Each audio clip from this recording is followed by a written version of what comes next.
The following is a world-class Bullshitters exclusive.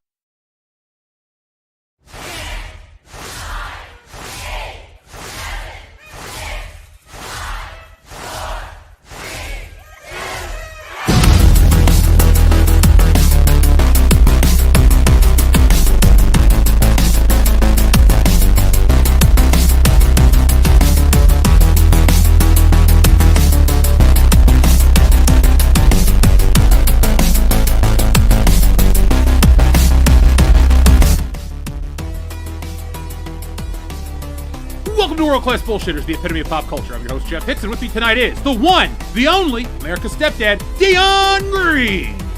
Baby. Damn, those cicadas are loud as hell. But if you think you're having a bad week, make no mistake, at least you're not a Cleveland Brown. Oops. Yeah, living in Ohio makes me embarrassed to be this close to Cleveland. But another man that hates Cleveland, say hello to American Ramrod, Coach Kendo Slice. Happy to be here, Jeff, on a Thursday night once again from the... I'm allowed to be loud right now. From the unfriendly, overly hostile, hot confines of Las Vegas, Nevada. You're ruining I'm so my glad you're back intro, where it's kid. 112 degrees. It's only 82 degrees here at 9 o'clock at night. It's been nice. And I don't hate Cleveland. I'm not sure where that comes from. Not a fan. I mean, sure. I mean, you can hate them all you want. They're steamy.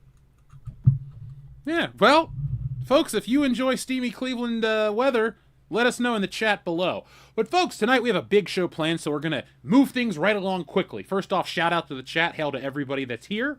We're really grateful that you're here tonight, folks. Sorry, I was cracking my beer getting ready for the show.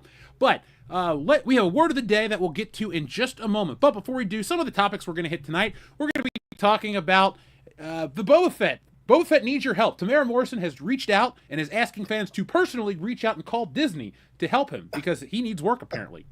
We're also going to be talking about the WNBA dildo situation is now tied to a cryptocurrency scam, so 2025 just keeps getting crazier and crazier. I don't believe it. Speaking of another thing I don't believe, Dean Cain is joining ICE.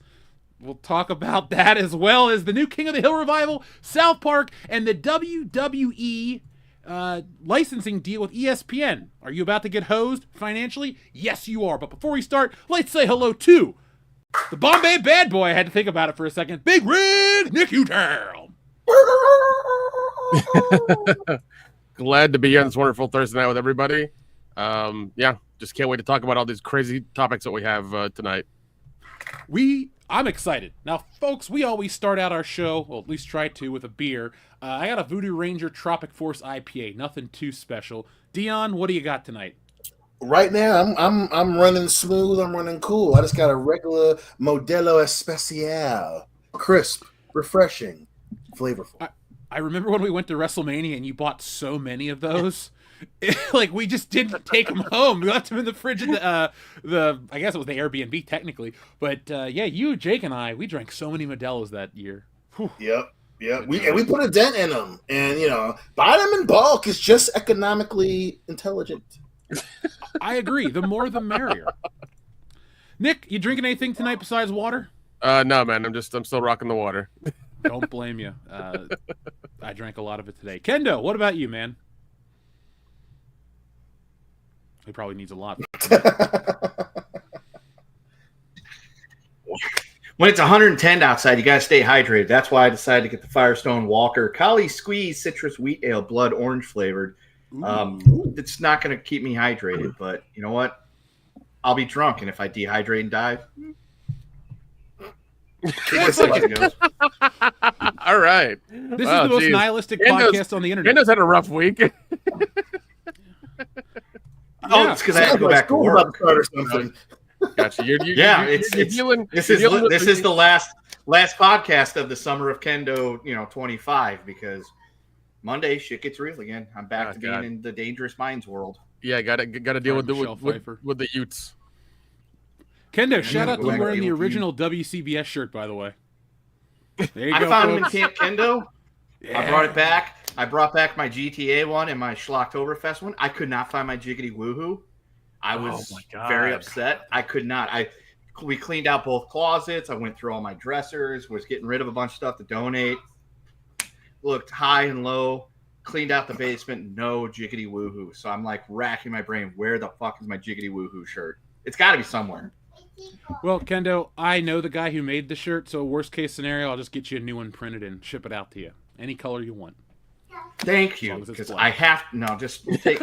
That's what I was gonna say, because that's the only one I had it in. I'm like, I got to get my black jiggity woohoo shirt again because that's classic. I'm pretty sure I'm like the only person that had one of those. I think Lape has one. Well, it's Lape. Lape is anus. You know. I've got the Schlocktoberfest shirt specifically to spite Lape because he was like, I think I'm the only person that owned this. 10 seconds later, I ordered one because then Jeff's like, yeah, it's got a notification. We sold the shirt to Kendo. I'm like, yep, I gotta have that Schlocktoberfest. I gotta steal Lape's thunder. Fuck him. There's two of them now. Folks, that was just a preview of our trip down memory lane because we're 2 months and a few days shy of our 10-year anniversary. WCBS is turning 10. We're in the 4th grade, which means we can get, I don't know, play video games and stay up and drink pop or something. I don't remember. What did you guys do at 10? I played Nintendo 64. That's all I cared about. I was in 5th grade when I was 10, and I was watching a shit ton of pro wrestling because it was 99 into 2000. I was watching a shit ton of pro wrestling. I was playing a lot of PlayStation, and I was thinking a lot about titties. Yep, still am at 36. So I got me a long-term pair, you know what I mean, a good quality set. So I'm feeling. You're a fortunate man, Dion. You're a fortunate man. It's like having a 30-year mortgage. Yeah. But eventually, it just gets real nice and soft and squishy, and you can just. So, folks, join us in October for the 10th anniversary of WCBS. We'll have a very special celebratory episode with some guests from our past, as well as some old clips. I've already started working on that right now. So it's going to be a spectacular, a world-class spectacular. So get your pinkies out this October. It's going to be world-class. Now, folks, don't forget to smash the like button like our pal Dr. Coffin Nail says. But now, folks, it is time for the word of the day. I got to make a bumper for that soon. We'll figure it out. But the word of the day comes from our friend Shrubbles08 with the $10.69 super chat. Great number. The word of the day is corn. Freddy got corned. Debbie does corn. A fistful of corn. Star Wars, Revenge of the Corn. Debbie does creamed corn. Dion Green and Terminegro 4, Corn Wars. Oh my god! That's really so what good, happens? Trouble. The world's most prodigious crop gets poisoned, and that's Dion's job to go back in time and stop the corn harvest from getting destroyed. Either he goes to the seed vault in Sweden and tries to steal the original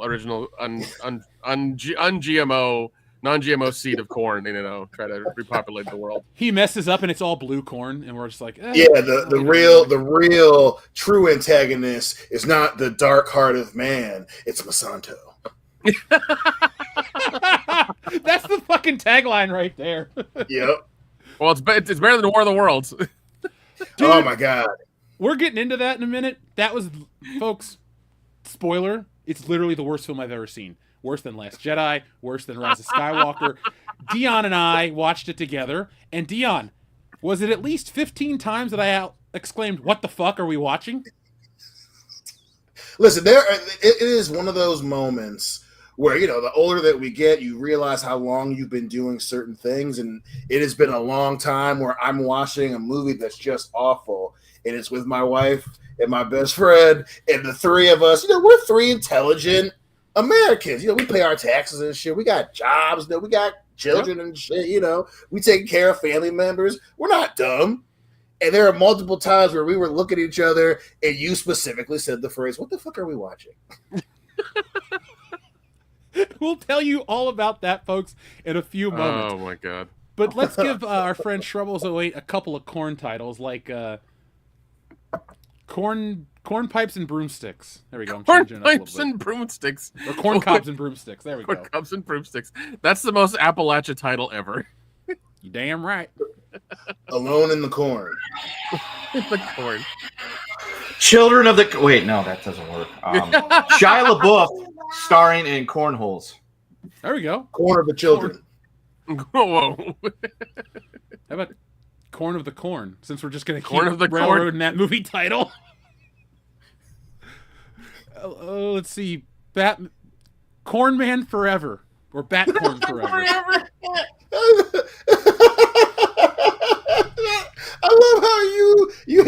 let me make sure I say the movie so it doesn't sound too stupid.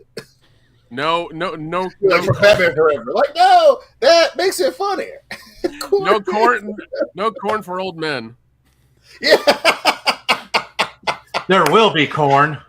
There will be corn. How Stella got her That might be corn the back. best word of the day in a long time. That's a good one. How Stella got her corn back. Corn raker, the corn hole, says Mr. Bones. Corn formers, deep corn 6. That's Whoa. a corn title. I guarantee it. I guarantee it. That's a title. Axel Braun. That movie was definitely filmed in Iowa. Yep. With parts in Indiana, because there's more than corn in Indiana. At Indiana. Mm-hmm. Or Nebraska. Nothing but corn. That's all it is. It's just corn and 4 people. Corn Yep, by the and dozen. in a football stadium where the entire state goes. Yeah.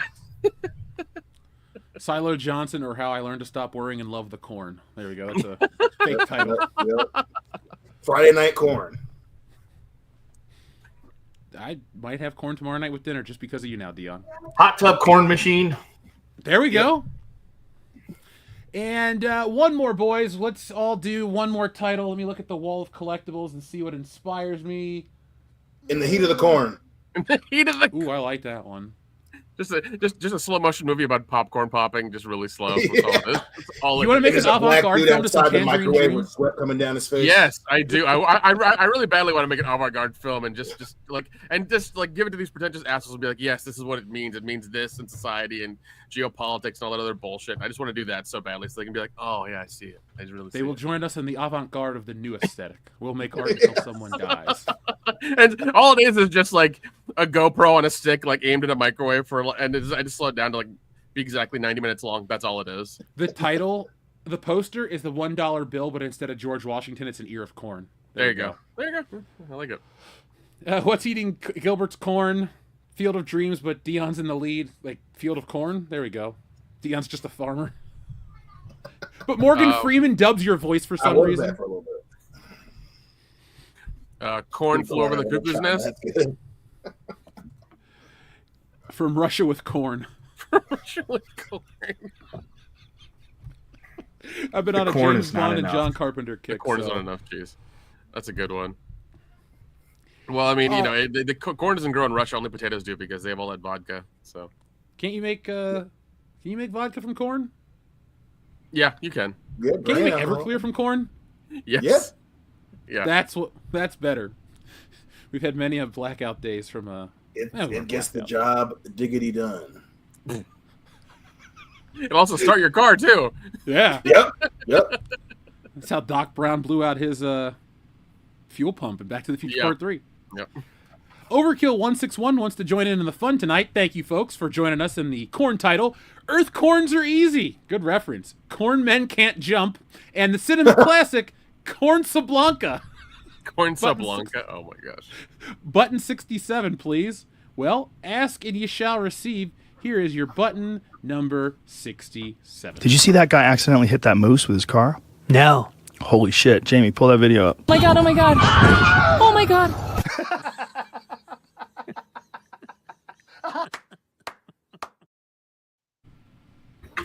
Ouch. Yeah. Thank you, Overkill 161. Thank you. We have a question for Mr. Cleo. We will read that after we read this next super chat because it'll be a good transition. Freddie Del Taco, great name. Just shout out to you. That's a great name. Como están, muchachos? Hail WCBS and chat. Well, hail to you, Freddie Del Taco. We love your restaurant. When we were in Florida for WrestleMania a few years back, we made multiple late night excursions to Del Taco. Dion, remember? Heck yeah, we did. Del Taco's pretty dope. I like it. Yeah, I lived Del right by Taco one in the other California, day. Ate there once. That was it. It's a good Really? place. I think there are 2 or 3 around me right now. It's awesome. I love it. Right There's a now, ton they're like around surrounding me. you closely. Yeah. They're circling the or tacos. Yeah. Gotta watch out. They might just fucking attack. Yep. us. I don't know. Yep. You might have to tell one of your Mexican brothers, like, hey, get in the back, get in the back, get in the back. Don't ask questions. Well, Nick, when I visit in a few weeks, I'll keep you safe from the Del Tacos. Well, I've got a I shotgun. just got the notification about a place about this. It's a giant seafood sushi buffet. that's in town. It's just like all you can eat. It's like $40, like stuff you to the So- gills sushi. Are we going? Yes, we're going. That's why I'm mentioning it. Folks, if you want another 1 minute stream that will then delete off the internet, make sure you check out Nick and Jeff go to an all-you-can-eat seafood buffet and live to regret it. We'll call Dion in the morning. Nice. Oh, Freddie, though, thank you very much for your message. All right, this one comes from Shrebbles08.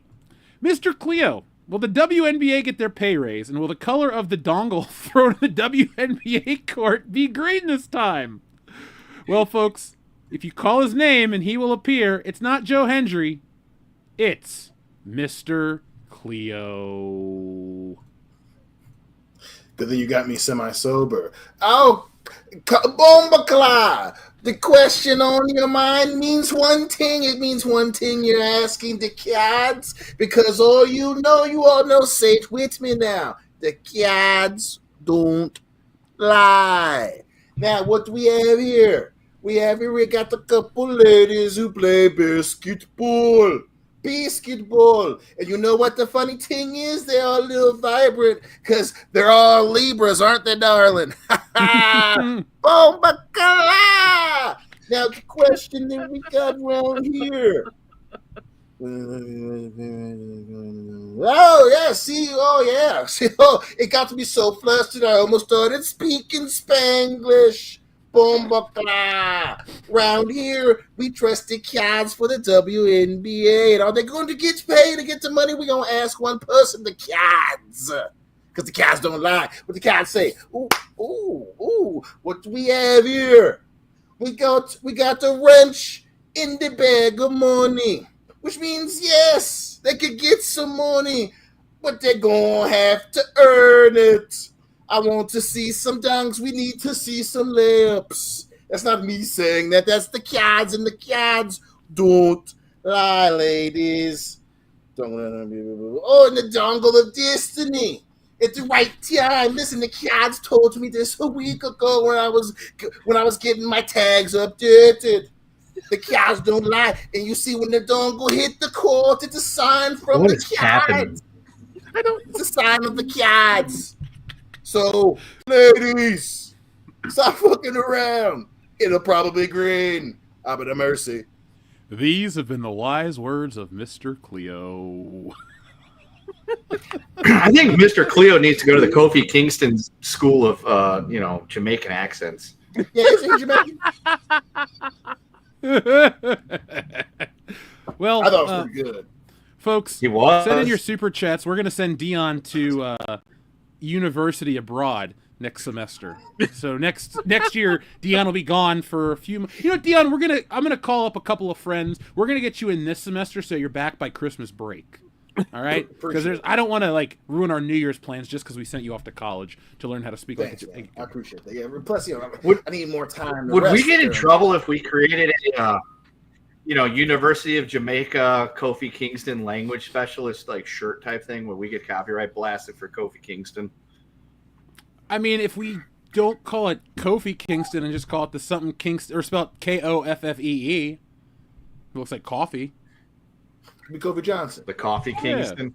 Coffee Kingston School of... No, Jeff, I have a better idea. How about we just go to Jamaica for 2 weeks? I like that plan, Nick. I might not want to come. Actually, I do want to come back from Jamaica, but I want to go visit GoldenEye.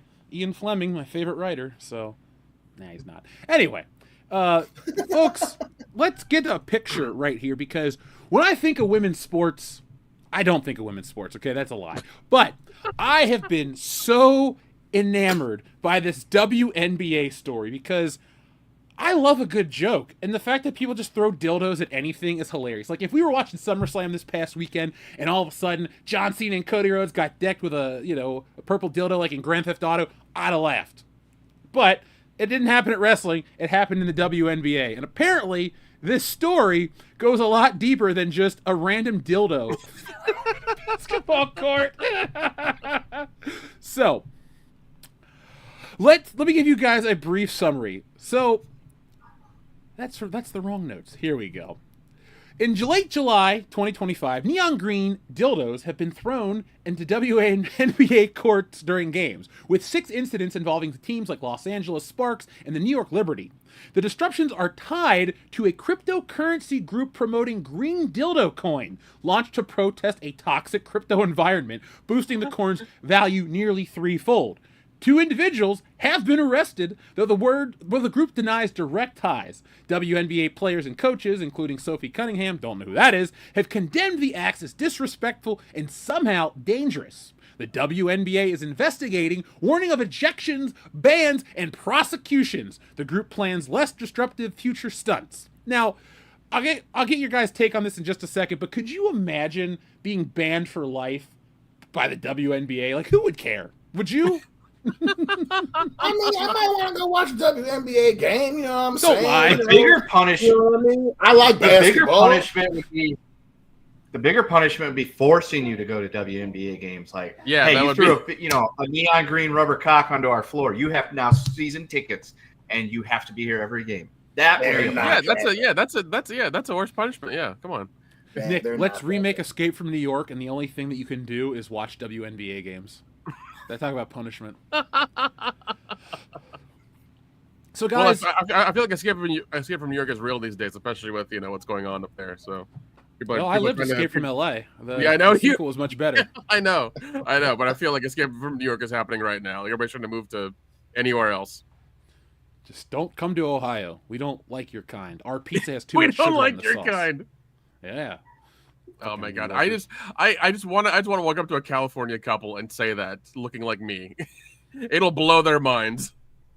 Totally. So my mind is blown by all the dildo stuff and the fact that this is a stunt. Like, this seems fake. Well, I mean, I love that it's like some crypto bros who got left out of the crypto bro I guess. Yeah. And they're doing it, and their protest is just to throw a basically fluorescent green dildo with a suction cup on the bottom of it on the WNBA court. Hilarious. I think isn't there even like a thing now where like you can't even bring a bag into the games anymore? Yeah, that is what happened. Today. That was the original headline of this about the no bag policy. I was like, oh, they're going to try to keep dildos out. But then I saw this and I was like, wow, it's a whole like conspiracy. You know that gif of the lady trying to do math in her head as it all flies by her? That was me after dinner. I was like, whoa, what is happening? Dildos, cryptocurrency, Vietnam, like it's all tied together. The Kremlin. There was a betting market. Look at Agent Orange, man. There was a betting market. There was a betting market that was going on. It's called fake PP that gets. Yeah, I think it's a poly market does things like that. I love No, we got it, Dion. Nick is Han Solo, Kendo's Chewbacca. He just gets him. We're like, what the fuck did he just say? Nick's like, oh, I got this one, guys. He started talking. We all like everybody, even Hillary, was like, "What? Oh shit! What you gonna say?" Did they? So, oh shit! I just wanted, folks. I have no idea what's happening right now. I'm living in a major American city, and I'm paying for a fuckload of internet, and apparently, it's decided not to work at the opportune time. Kind of there we go. That there was an actual betting market going on about the next, what color, dildo will be thrown on to the floor at the NBA game next. And you could bet on what color they were going to fucking huck on there. What color did you bet on? None, because I have no access to a WNBA game to go buy that dildo and throw it onto the court to win. So, because that's what I would do. Like, oh, it's going to be purple. And I would go buy it and then go to the aces, like, yeet.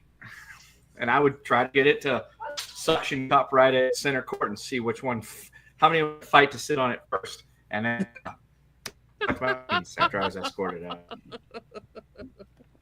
Personally, like I said last week, I just hope this becomes the newest craze, like any sporting event, WNBA, PGA, LPGA, even, just dildo tossing. I want that to become a national sport. If we can have what's her face do breakdancing in the Olympics. Dildo tossing can be an Olympic sport in the future. Like, guys, I'm serious about this. If you go to a sporting event and you see a dildo toss on the field or the court, send us a video and we'll tag it and we'll share it on Twitter and we'll send you a t-shirt. But this is just great to me. That's all. Like, I love this, and I hope we hear every week a new dildo is thrown at the Super Bowl. That's what I want to happen. Oh my god, if that happens. It's going for the holy upright, shit. and a fucking dildo just flies right by. Oh my It's gonna god. be a bigger deal than Janet Jackson. No, I wanted to go through the upper suction cup to some dude's helmet. That's what I want. That's what I want. Thunk. Yeah. It's just That there, would and it's literally like- put us in the world of idiocracy at that point. We would have crossed It over. would. I mean, It would, but we've been running it parallel. would, but We've imagine been running parallel to idiocracy for a while, and that would just put it over the top. Every sporting event marred by rubber cocks flying through the air. But imagine like it happens. It's like you know it's like fourth quarter. Somebody just takes a chance and chucks it, and like it just suction cups on some poor football player's helmet. It's like it would be the funniest thing ever. Or worse, Just running. it's fourth quarter, 3 seconds left. Bengals Lions Super Bowl. Lions up 18-17. The Bengals line up for a kick. It's going wide left. Here comes a giant neon orange cock to knock that ball off course, and it just goes through. It tumbles through the uprights.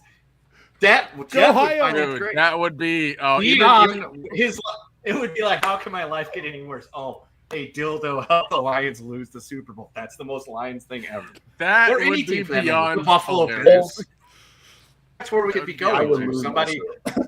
disrupting the results of a sporting event by, intercepting dildos. They're like Patriot missiles, but, in Like dildo Patriot form. missiles. just less fallout and death. I don't know, Would man. that be I'm waiting that? for the first dildo fatality of 2025. It just like went into somebody's ear, pierced the brain. They just die right on the court. Made out of Wouldn't that, freaking like- steel? Yeah. Wouldn't that be like the Lexington next thing, steel though? model. Like, some dildo precision guidance technology. Somebody's that bored. Dildo It's like, precision guided missile. how can we put chips in these dildos to help them precisely guide where they need to go? Sequel to And Kendo, Toy that's the Soldier. plot to Small Soldiers. They're a small soldier. What, yeah. They precisionally dildoed other things? No, they put I saw weapons, that chips, movie. and dildos. Damore's and- back. Sequel of the year. A nuclear-powered vibrator. Just never ends. Anyway, folks, Oh, God. let's move into another Solar power. You Another can only use it topic. during the day. Oh, that's no fun. Oh, Nick, you're a technology guy. We're going to talk about two brief things before we start talking about the Gina Carano lawsuit. So, folks, hit that thumbs up button to let YouTube know that you enjoy this content so we can become more easily found here on YouTube, because other things are moving up for us, and we'd like our live streams to reach 1,000 people by the end of the year. But, Nick, I got a serious question for you first. What year is it? It was brand new. No. What year is it? 1995. Let's take a trip back in time. I swear I saw this rerun in 1999. Sony Music has launched a multi-million-dollar lawsuit against Napster. They're a little late. Yeah. Is the lead attorney Lars Ulrich by any chance? It just says L. Ulrich on the deposition, so I assume it's the same guy, because he's been suing everybody for years. Jeez, that guy's a dick. I don't like Metallica so much because of that I don't even listen to their music actively. I'm like, Nope. they have great songs, but I'm just like, they're dicks. Fuck them. Yeah. We're just protecting our IP. You sued a child. Come on now. Yeah. You're a joke. That's the thing. Like, Yeah, you wanted to make an example out of piracy, and you chose the wrong example. You chose poorly. So, according to Pitchfork, Sony Music filed a lawsuit against Rhapsody International, the parent company that owns Napster, for £9.2 million in unpaid royalties and licensing fees, and $36 million in damages for copyright infringement. So it looks like even though Napster's trying to go legit, they can't win for trying. I mean, back in the day, I used Napster, I used WinXM, I used all of them, every Was it single one. Winamp one of them? Winamp was one of them. Yeah, LimeWire, all that shit. I broke so many family computers. It's not even funny. There's a graveyard still at my house of the computers that got infected by the bullshit I downloaded. I downloaded a lot of Eminem. Yeah.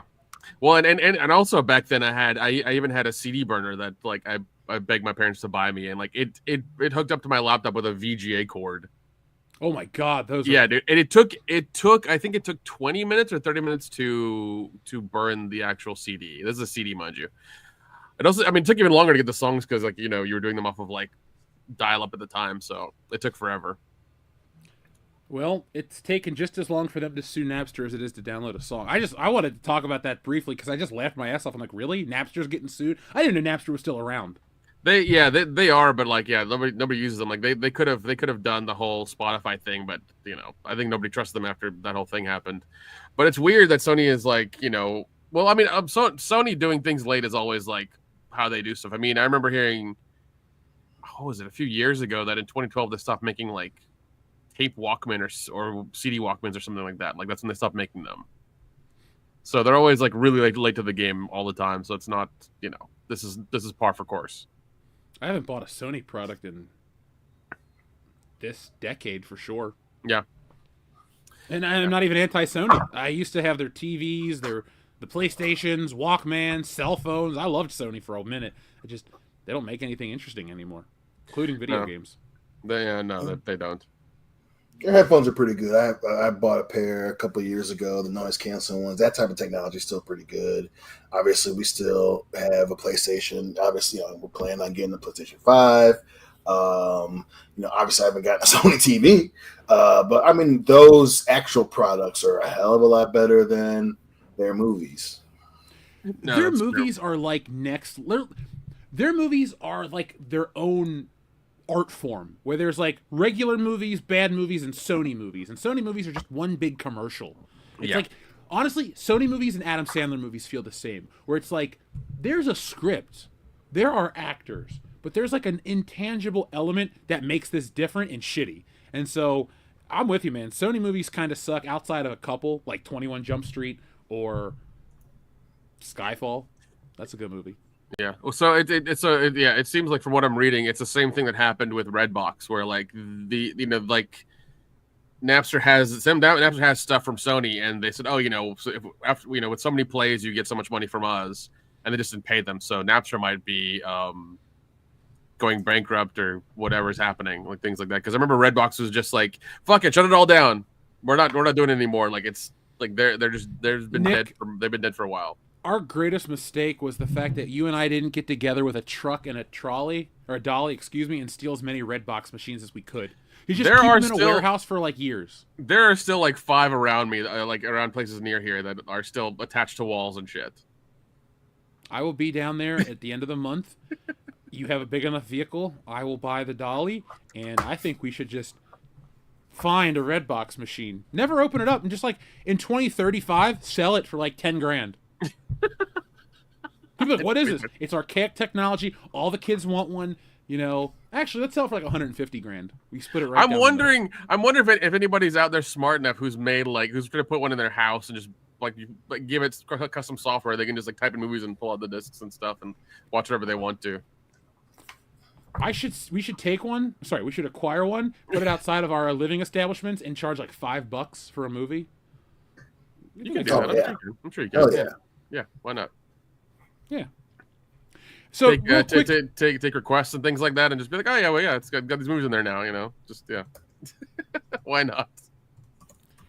So Nick, speaking of technology and AI and such, Universal is officially putting a disclaimer in front of all their movies. Now, last week I was going to bring this up about how they were putting it at the end of their movie Bad Guys 2. They didn't want anything to train on their films. But now, according to the Hollywood Reporter, all future Universal films will include a may not be used to train AI disclaimer in the credits, which I'm fine with that. I don't really have an issue with it because AI is fun and all, but I wouldn't want Stealing Solo 2 to be assimilated by AI. So how do you guys feel about this? I mean, yeah. I mean, right now the AI thing is not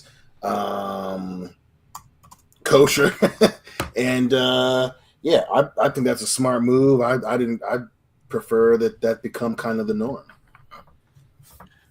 Yeah, I think we're getting into a space now where the studios are going to start doing like, you know, non-AI movies where, you know, you're going to have like the you're going to have a sticker on them being like, you know, no AI was used in the making of this film kind of thing. You're going to have one of those disclaimers at the end of it. So that needs to be put on independent comic books, because it's getting ridiculous to how these people out there are trying to like use AI art and be like, oh, we had this artist we credited and shit. They're stealing. They're just, it's bullshit. Like, yeah.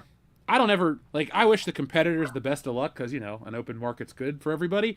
But, like, if you're making AI comic books, just stop and don't buy those, folks, because I can type a prompt in and I could make you stealing Solo in an afternoon. But I think you'd rather have the real drawn version of it because, well, it's a comic book and that's what you guys want. It's weird how AI has taken over art, and it's really sad because it should have taken over like CEO jobs and done a better job of paying people properly. Or doctors and lawyers. Yeah, doctors and lawyers for sure. At least you know, in like do kind of half and half for sure. But yeah, it should have taken over the CEO jobs and just not paid those guys at all, and taken all that money and given it back to the employees and paid them properly. You know, instead of giving them pizza parties, so and things like that. Right. I could go for a large pepperoni. Or fucking donuts. Yeah, or donuts. Yeah. Hey guys, we reached our goal. Here's a box of donuts. Like, okay, where's my raise?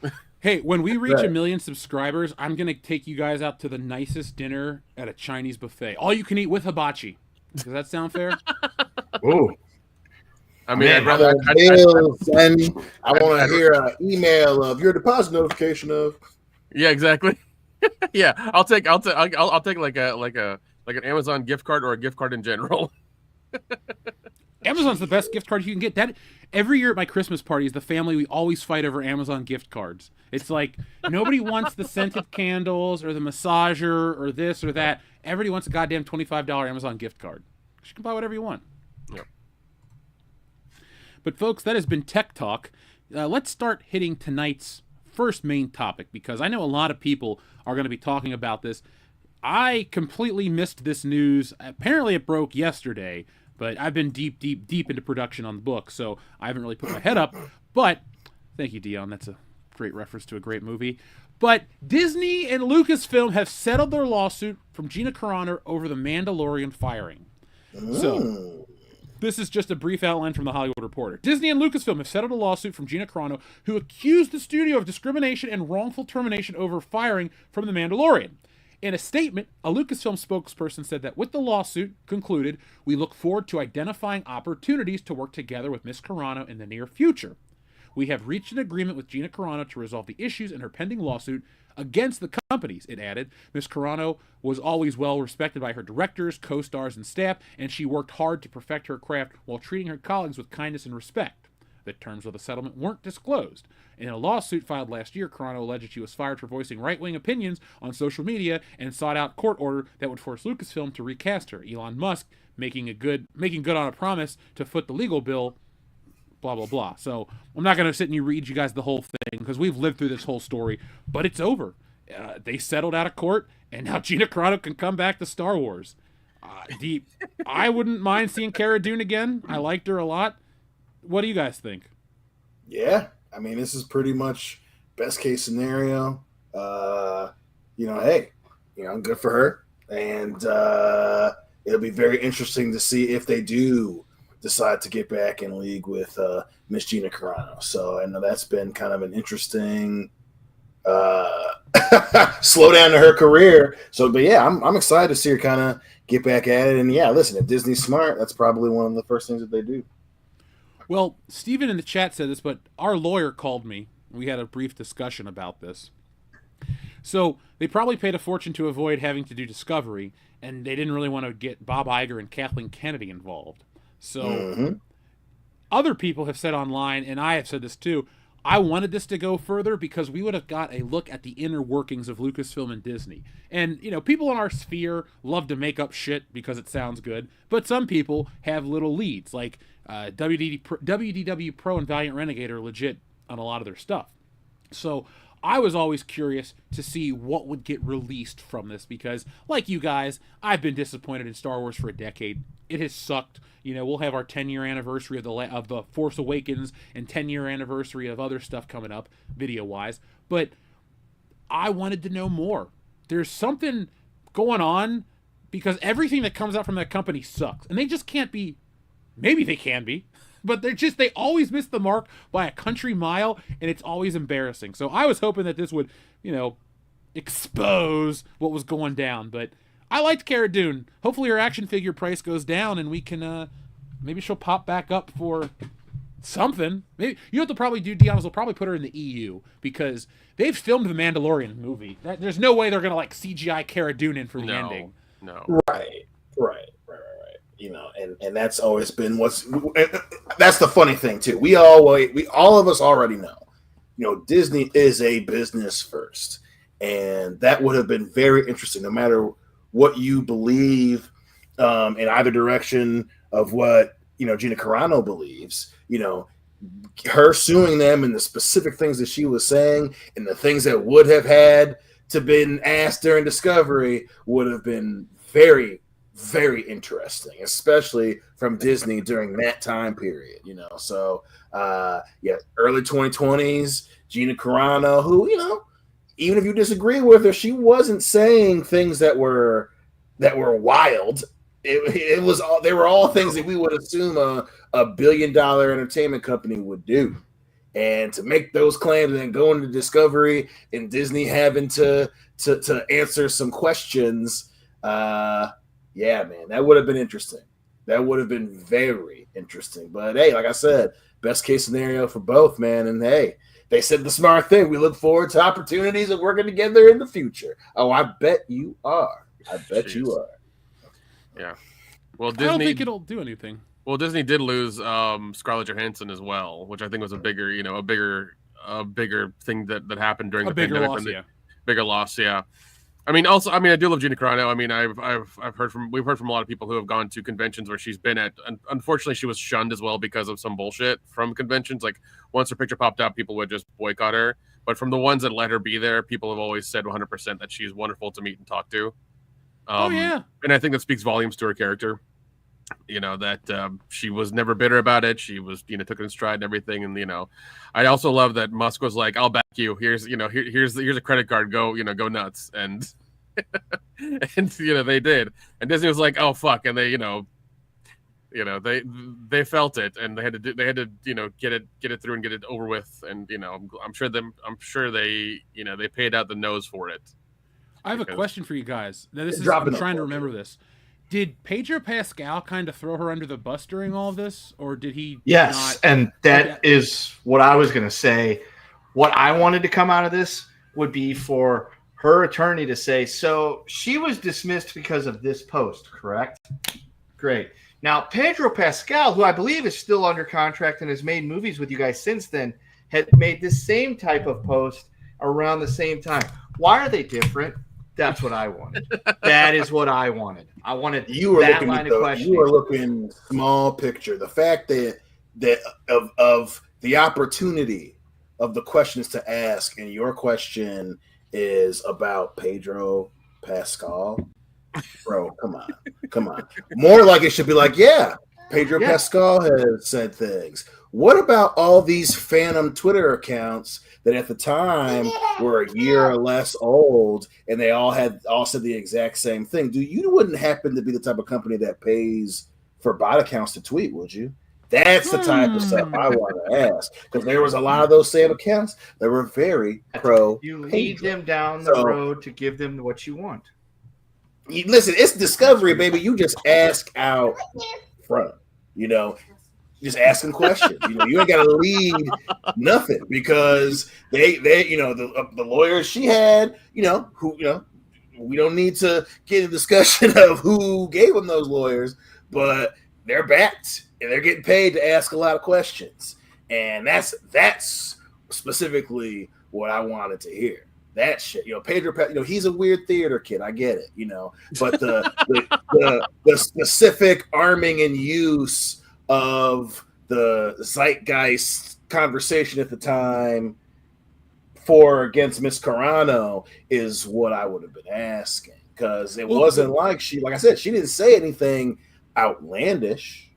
No. Well, the reason I asked Dion is now that it's officially okay for Disney and her to possibly work together, is he going to backtrack? Is kind of what I was setting up for, because he's kind of a slimy dude underneath it all.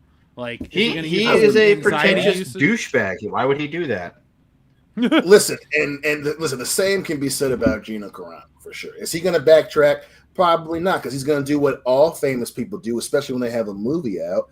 You know, he's going to fucking be a little actor about it. You know, he ain't going to bring it up, you know, especially now that they settled. You know, Disney ain't getting back in the middle of that, you know, and you know, hey, listen, especially back then, you know, everybody was talking wild on the internet, you know. So, yeah, I would not be surprised at all if Pedro acts like this. He doesn't say shit about it. No, I don't think they're ever going to work again. In all honesty, I think it's going to be a clause in a contract where, like, if she's in a project and he's there, she'll just be like, I'm out. I'll go do something else. Does he even do the Mandalorian costume, or is he just the voice at this point? He's just the voice. But even then, like, I don't think she wants to be associated with him in any way. But you know, that could just be me. In all honesty, I wish she would go to like Netflix and like get a couple action movies out of that, because I mean, Adam Sandler's able to get some fucking money out of them. Maybe she can get something too. I'm down. I liked her in Deadpool. I've liked her in the movies I've seen, and the story is officially over. But I liked Cara Dune. It was interesting how everybody likes to throw the barbs. Oh, you're a sexist because you didn't like Rey or Reva or this or that. I liked Cara Dune. That chick could kick some ass, and she could. My only bitch about her was the time she fought the Mandalorian and like punched a Beskar helmet and was just like, no big deal, boom, and hit him. I was like, then Beskar steel isn't that strong? Like, whatever. That's just me being a fan about shit. But no, honestly, she had an aura around her that I liked, and if she's in stuff that looks appealing, I'll definitely give it a watch, because 2025 has changed me in a way where I will give a lot of big movies a chance. And it doesn't have to be big movies, but I'll give a lot of movies a chance. Like this year, I've watched many different films that are high up on my list, and they're not the big budget blockbuster films that a lot of people out in the chat might have watched. Like, I like Superman, not my favorite film of the year. Fantastic Four was okay, not even in my top 10. But if Gina Carano shows up in like Edgar Wright movie, cool. I will watch that no matter what. Ooh. So No, that I like. No, she could definitely rock with that for sure. That would be awesome. That'd be great if she was in an Edgar Wright movie. I would love her in a Guy Ritchie movie. That'd be fucking great. Oh yeah, she has a cool factor about her. So yeah.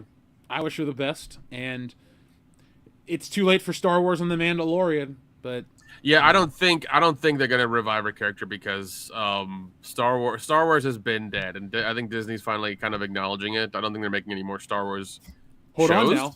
Well, hold on. A bunch of news actually broke this week about. My bad. I'm wrong. No. Don't worry. Here's the thing, Nick. They have announced literally over a dozen Star Wars films, and they've all either been canceled or they're just never. Like, remember the Rian Johnson trilogy that was supposed to be a big deal? Yeah. Not happening. What? No way, Jeff. No way. You're telling me no. Come on. We had it on his authority that was totally happening. It was in pre-development. Come on. He was. And anyone saying different was just a hater. I think the phrase hater has lost all of its efficacy. Like, no, it's like, oh, you're a hater. No, you're just stupid. Like, that's the response now to being called a hater. It is. I mean, and you're allowed to be judgmental about what your media and things like that. You're allowed to be. I'm sorry that the movie with the main character that's a female sucks, because there's no struggle and there's no story. Tough shit. It sucks. I'm sorry. It's bad. Wait, are you telling me, Nick? Sounds like Nick's just a hater. Ray? Yeah. Yep. I'm a hater of bad entertainment. That's what I'm a hater of. Same. Fuck it all. Yeah, I mean, if the story is shit and there's no like character development or any hurdles for the main character to go through, then like I don't want it. I'm sorry. Just say you're a masseuse and get it over with. Come on. I'm a masseuse. Yes. All ladies of all colors, you just masseuse them up. But Nick, this news from an insider called Daniel RPK. I don't really know this person, so take it with a grain of salt the size of crate. The Lucasfilm plans for the new Star Wars Jedi Era Order include a connected storytelling approach similar to the Mandoverse, kicking off with Daisy Ridley's upcoming film, gradually building towards a major crossover event featuring characters from previous films. So, there you go. That's what they're telling us is going to happen. It's like they're almost trying to create their own Star Wars extended universe, which already existed. Yeah, but I mean, God, I swear they've done so much bad shit to Star Wars that like the prequels that George Lucas made look like Academy Award winning films at this point. Like it's just terrible. Oh, it gets worse. Oh my God. Star Wars Starfighter, Matt Smith lands the villain role in new Lucasfilm pick starring Ryan Gosling. You guys remember 6 years ago when Matt Smith was cast as young Palpatine and that shit just didn't happen? Yeah, I remember that. Yep. Yeah. How does a billion-dollar company, how does it just run so poorly? That's all I'll say. That's it. Corporate America, baby. The thing I tell people all the time, and the thing that I have specifically had to deal with the past year. Corporate America is a doozy.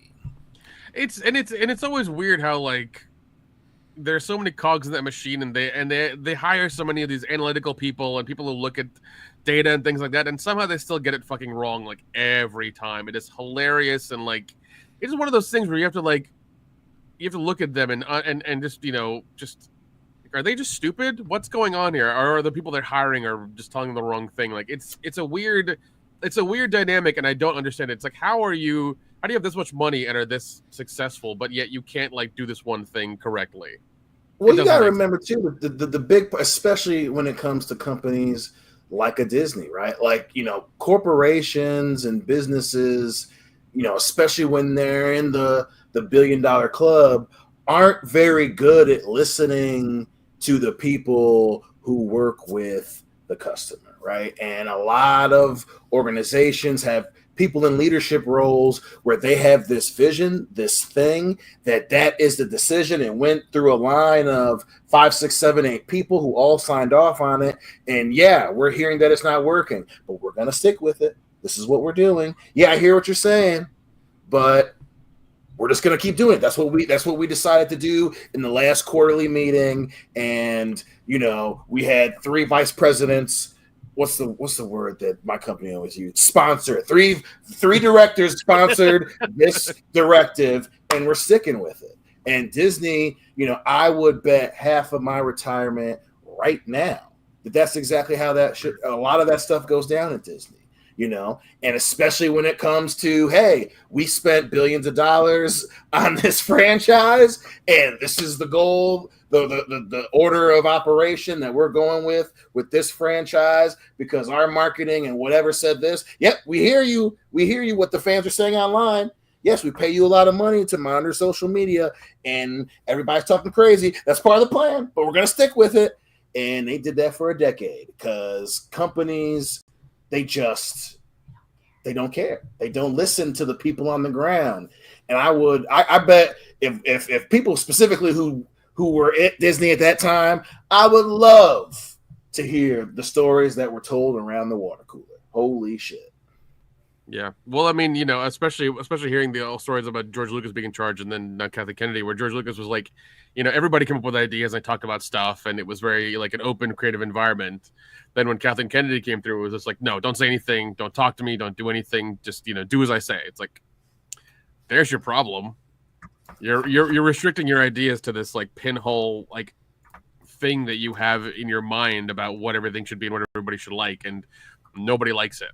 Nobody has liked it. It's been over a decade now, and it's just like you think they would get the message, but they're not. And it's really funny because I think I recently heard is like apparently the park people going to the parks, like that's gone down too. Yeah, for the first time in a few years, like it's actually gone down. So park attendance is down a little bit. Is it really that bad? Yeah. Good. It's enough. It's enough for them to notice and talk about it. Like it's one of those things where like last year park attendance was even. It was like, oh, the Disney adults whoever came in were still coming in. They're still the same amount, but they were still buying more stuff because they're still making more money off the things they bought because they raised the prices slightly because that's what Disney does. But I think this year, this summer especially, it's been one of those things where people haven't been coming to the Disney parks, so the membership and the attendance and everything is low, or lower, I should say. So. I'll have to look into that more. I'm not a Disney guy. No, Universal's man. been my park. No, man. No, same. You know, I've always had a good time there. So, Nick, what you mean is Disney parks are flooded with dinks, dual income, no kids. I can believe that. oh my god, can we use dinks from now on for that? I like Is like that what Spaceballs was about? Ding, ding, ding, ding, ding, ding, ding, ding. When did we get to Disney no. World? One of them years ago. That's what it was. God, Well, that's great. at least now I can use that word without it being constituted as negative. Oh god. No, so Georgian says it's cool. Okay. All right, cool. Well, from now on, when I use that, I'll be like, no, I'm just talking about those little Asian folks as being dual income with no kids. Yeah, duh. What are you guys, racist for think we're talking about anything else besides dual income families with no kids? Yeah, I mean, God forbid you put your money into a savings account or invest or whatever. No, you're just gonna go buy another pair of Disney ears with your initials on them. Good for you. Or just not to be do something fair, lame. When I was at Disneyland a couple weeks ago, because we had to take a picture outside of Disneyland, instead of going in, we just had to take a picture outside and say, "Look, we went to Disneyland," even though we didn't. Most of the people crossing the crosswalk were childless. I did not. There was like, will you stop? For like every 3 or 4 families, there was probably like 10 couples and occasionally a single person, typically a dude, that was going to into Disneyland by himself while I sat there at the McDonald's watching people go in and out. Jeez, man. That's terrible. Universal is a different story. I saw lots of families at Universal. That's interesting though. There are more families going into Universal than going to Disney. That's interesting. Yeah, Disney adults are weirdos. Like, kind of annoying, but we'll save that for another. I'll save mine for another time. Kind of annoying. I'm trying to be diplomatic here, Nick. No need. Be truthful, Jeff. They're really fucking annoying. Yeah, it's not like they're listening to this anyway. With all the shit we have to do about Disney. There are people who don't want to go to Hawaii, but they'll go to fucking Disney. Okay. Oh, did you see Hawaii is more expensive to go to than Japan now? Yeah, I can 100% believe that because a couple of weeks ago it was brought up because apparently her bucket list and her dream list has a gazillion fucking things on it. I'm like, let's moderation, lady. Hawaii is one of them. So we looked up how much it would cost to go to Hawaii, and I'm like, well, it's not happening this summer. Probably not happening next summer. Or the one after. Let's look 5 years down the road, and then we will plan on going to Hawaii. Because just start investing in gold now, and then maybe in like 5 or 10 years, that investment will grow. Dildo coin, bro, to tie it dildo, back. Dildo coin. You invest in that, you can buy Hawaii in 5 years. One round trip ticket for me from McCarran to fucking Honolulu and back was like $2,000. I'm like, I could drive to Los Angeles, put the car on a boat, and ship it to Hawaii for like a third of the price. I would love to do that. Yeah, I would do that. That sounds way better. Would that feel like a vacation though? If you take your car from home with you and you're just driving around in your own car? Yes, because you can spend more money on Hawaii doing shit as opposed to trying to I'd love fly to take there. my Jeep to like. The travel time would be like way more though, because it'd be like, so it takes me 4 hours to get to Los Angeles and about 5 days on the boat of just sailing to Hawaii. Like, actually, I'm not sure how long does it take. Let's find out in real time. How long does it take to sail from California to Hawaii on a boat? That's 2 to 4 exactly weeks, right. it says. 2 to 4 weeks. What the fuck? What kind of vacation could you take? Oh no! You said sail. You said sail. I think that's what did it. It said high performance boats could get there in 7 days. Okay, there we go. How long would it take me to get from California to Hawaii on a transport barge? Since you're taking your car. 7 and 15 days. Jeez. So yeah, how many days would it take you to get there on Hulk Hogan's powerboat from Tropic Thunder in Paradise? How many days would it take me to get from California to Hawaii on Hulk Hogan's powerboat? The first thing it gave me was a list of Baywatch episodes. Yes. Help me chase my biggest dreams.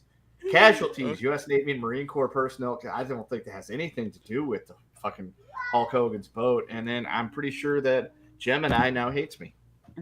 Gemini sucks. Have you seen? Yeah, have you seen? dude. Have you seen unhinged Grok in people's Teslas? It's the funniest thing, man. It's the funniest thing. People will say all kinds of shit to it, and it'll just respond back with like the most heinous crap. Grok has been getting a little too wordy for me lately. I'm like, in one paragraph, tell me about this thing, and it gives me like 6 pages worth of shit. Has this new Grok adopted any personas about a mecha Austrian painter that looks maybe like Charlie Chaplin if he was evil? Or is it still a few days off from that one? It's a few weeks off from that, Kendo. Yeah, Grok 4 shit the okay. bed. Yeah, The other day yeah. I went to use it, and it's like, loading. I went and had lunch. Loading. I used Grok 3, no problem. Yeah. So Grok 4 is like super thorough, but it just doesn't. I don't know what it's doing. It must be like scouring a database on Mars or something. Or it's Probably. just trying to sell its paintings, and people don't want its paintings, and now Of dogs and shit. it's starting to get a little bit more radicalized, and before you know it, it's going to be in Munich and put you in a beer hall. We need to avoid that. Let's get in our time-traveling cyber trucks and prevent World War Traveling II. cyber trucks. Oh God. Oh, we'd have, I call it we'd have to prevent the last Grok from doing it first. I want to just see Dion in a Jean-Claude Van Damme wig. That'd be great. Dude. You gotta do the really squinty eyes too. You gotta do the really squinty eyes too. Geek his ass, Bison. What does it What's his- say? Weeds No. between the legs. What will impress me is if he does the splits thing on the chair like in Bloodsport. That's You gotta give me some time to if I warm walk up. And if I walk in the room and I'm like, Dion, we gotta go. Man, that looks like it really hurts. Don't you want to have kids someday? And until I can do the Jackson to him when he's doing that on the chair, he will never be JCVD. I thought you were going to do an RVD squat, where you got your legs out and you're doing a deadlift with the fucking Yep. 100-pound dumbbell. Oh my God. I respect that. yeah, do dude, that. he's still in good shape. Yeah, and he's married to a porn star and getting high every day. Yeah. RVD's And the he sells weed or CBD and THC. Oh, My man, yeah. RVD. Dude, Smoke he weed every day. had a RVD, show. they rhyme. Dude, he had a show on Amazon Prime for a minute, and it was hilarious. And it only got 1 season. It was damn hilarious. He's a weird dude. It's so funny, man. He is fucking weird. He is damn weird. He's still my we third got favorite since we're wrestler. on wrestling, we got some breaking news. Who died? Nobody. A career did. Fightful is reporting that Jake Hager, formerly Jack Swagger, is officially retired from pro wrestling and now runs his own trucking company. Pour one out for the purple hat. We the people. Damn. Go Oh Sooners. no, that was the worst T-shirt they've ever made with the hand on the fucking right here. Oh God. That was the lamest shirt ever. I feel Hey, like he had his 15 minutes, man. he was Hey, ahead I of his will- time though. That shit would have worked about 5 years ago. Yes. The funny thing is, we were at was it Extreme Rules? It was some pay-per-view 10 or so years ago when the We the People thing was going, and he had Zeb Colton, Dutch Mantel coming to the ring and like fucking running everybody down, and he just fucking went into the St. Louis Cardinals, which that is the easiest way to get heat in the city of St. Not now, because we know they're a bunch of trash and we hate the owners, but he just started fucking laying in. He's like, you people come out here and you scream about being the best fans in baseball. Well, you're not even the best fans in a men's room. And he's like, you talk about your favorite team, the St. Louis Cardinals. Well, they should be the Caribbean Cardinals with how many little people they got sneaking across our borders. I'm like, holy shit. Damn, Dutch. And the funny thing is, every wrestling fan in that building that knew the gimmick immediately fucking just got hateful towards him. And because the gimmick was now gone, we were no longer in on it. Except me, I thought it was hilarious. We were now just extremely upset that he was insulting our team like that, saying that all of our best players swim here, which at the time was true, but, not anymore. We can't afford to pay him because our ownership's cheap. But Dutch Mantel was the real star that night. R.I.P. Jack. Well, you're not dead, but your career is, and, have a good retirement. We Speaking of hardly stuff do. icy, When Dion gets back, since we're talking politics for a minute, we'll talk about Dean Cain joining ICE in just a moment. But we have some super chats to read. So, Freddie Del Taco was our last one. That's still the best name of the night. That's a good Wanderer, what's up? Haven't heard from you in a minute. Button idea for a high council version of the sentencing from Zod from Superman, featuring the current members and maybe even some past members. You mean like the diamond that we float through in space? Probably. Into the Phantom Zone. Yeah. Wait, I keep thinking of the Twilight Zone. Obsolete. Because that shit is shot just like a Twilight. Wait, Richard Donner directed the Twilight Zone episode, so he probably had his influence. Where he got the idea. He's like, hey, I did this in the Twilight Zone. We're just gonna. It's called the Phantom Zone now. That's not. You didn't copycat Richard. That's never mind. No relation. Yeah, great idea. He directed one of the best episodes, Nightmare at 20,000 Feet. I got to see what his other episode was because he directed 2 episodes, and I think the other one was. Which episode of Twilight Zone did Richard Donner direct? See, you just got talking to your phone. It tells you. Nightmare 20,000 Feet, as well as From Agnes with Love, Sounds of Silence, The Jeopardy Room, The Brain Center of Whipples, and Come Wander With Me. Whoa. Richard Donner directed Gilligan's Island episodes. Did he? Holy shit. He really might be the GOAT. He is the GOAT. He directed Yeah. TV shows such as Wagon Train, The Rifleman, The Twilight Zone, Gilligan's Island, Perry Mason, Get Smart, The Fugitive, and There's a reason why he's our director on this channel. Richard Donner is a fucking man. Get Smart? Oh, shit. Dude, you had me at The Rifleman. I'm like, I'm in. Okay, that's a fun show. That show's classic American fucking show. Yeah, 100% fucking Jimmy Connor's The Rifleman. Have you ever seen that comic book cover where it's like the Rifleman and this kid holding up a log in a really opportune place? No. No. Yeah, I'll send you. It's a real comic book cover. Chuck Connors. All right. He was involved in like the original Wild Wild West TV show. A lot of things, man. A lot of stuff. It's wild. Where do you rank his Superman directing? Like in terms of films he's directed?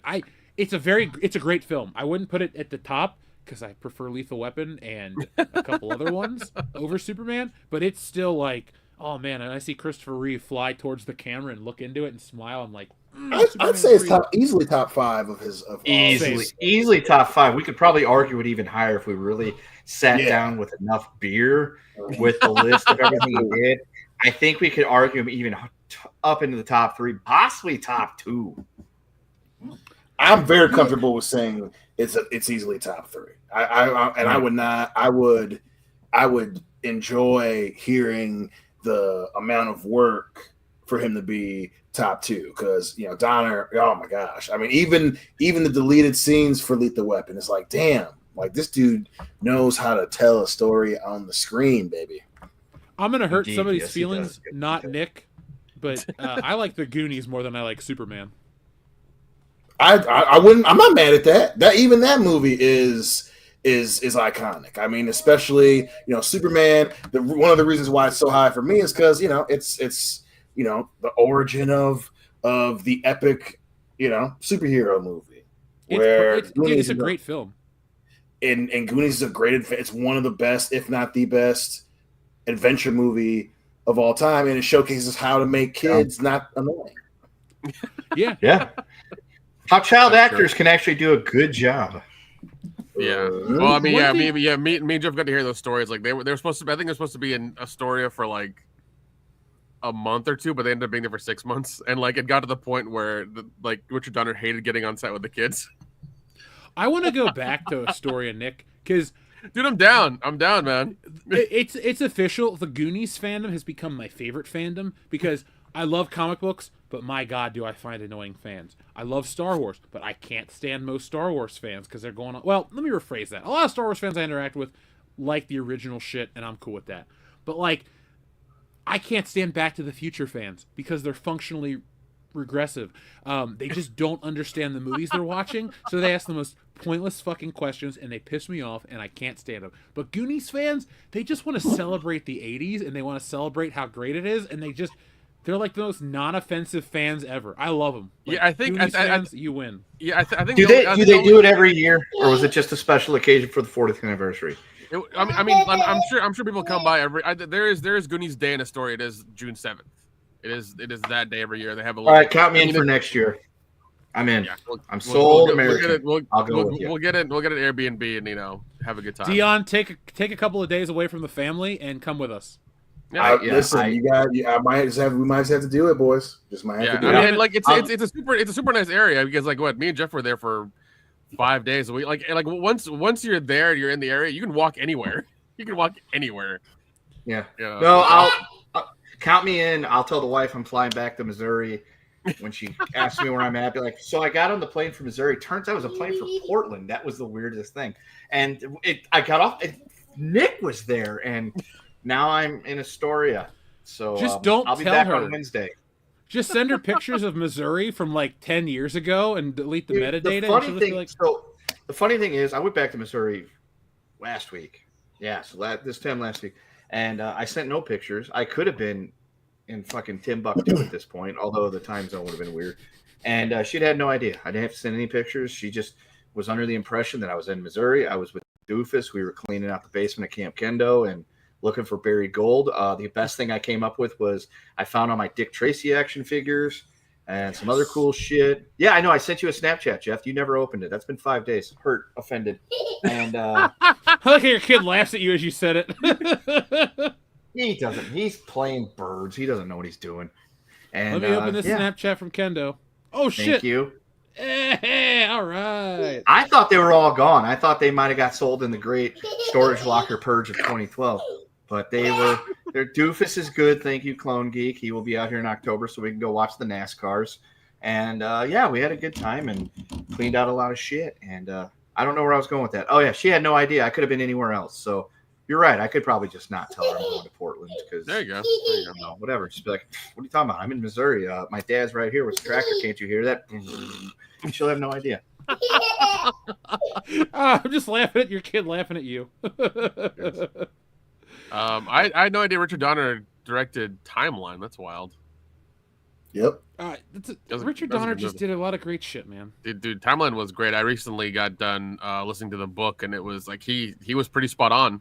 Like, there's obviously, the book has more detail and like with a lot of technical stuff, but like a lot of it's in the movie. You got me listening to Fantastic Land. I'm finishing that book. How are you liking that? How crazy is that book? So it started awesome, and I really liked it, and then it just kind of plateaued, and I'm listening to it to finish it off. Like, I like the book. I wouldn't consider it a bad book whatsoever, but it's like personally, as a writer myself, I would have made it take a few more days for them to become like Lord of the Flies, because it tells you within 3 days they all have a breakdown. It's like, yeah, maybe stretch it to where like there's not enough food and it's not trying to make a commentary on the human condition. I think it'd be a little more interesting if the people in the park were pushed to act like savages, not because they're stupid kids. But it's a good book. It's not bad. Yeah. But yeah, and it's kind of done in the way that Carrie is, where it's like a lot of like cop interviews in like an interrogation room.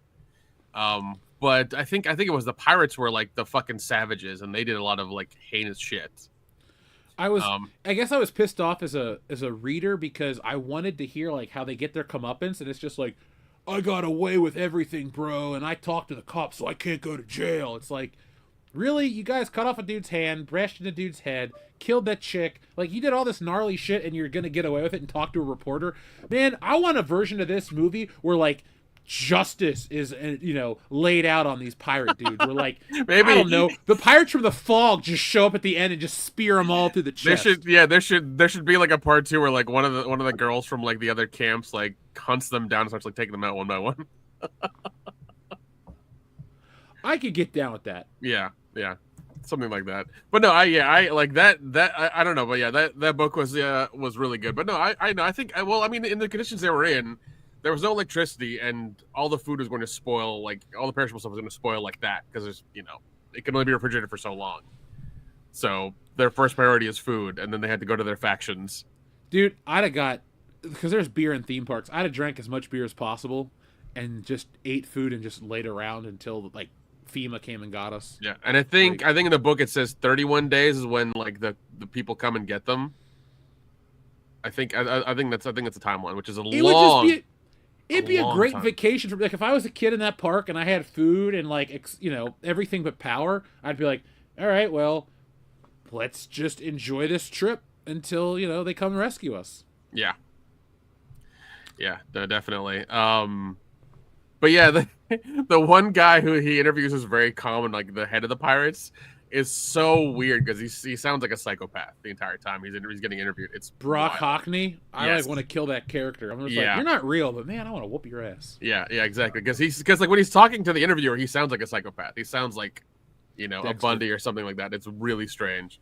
But like, yeah, I fucking love that book. Real quick, you brought up Ted Bundy. I don't hold the Joe Rogan podcast as anything but a piece of entertainment. But they had this lady on the other day that was talking about how like lead poisoning is what led to Ted Bundy and all the serial killers from the Pacific Northwest, and I went, "What?" And I turned it off. I was like, "I'm done with this show for a while." Well, okay. You're talking about to kind of go off that for one more second, then we'll get to Mr. Cain over here. Superman, yeah. A lot of the Gen Z are vaping, and there's a lot of lead in those vapes. Do with that what you will. Wait, and with the more that we understand, like how certain things affect the brain and all that stuff. I mean, it's wild. I'm not saying she's right, but like, the things in our environment that we end up consuming and stuff. I mean, hey, is that like crazy?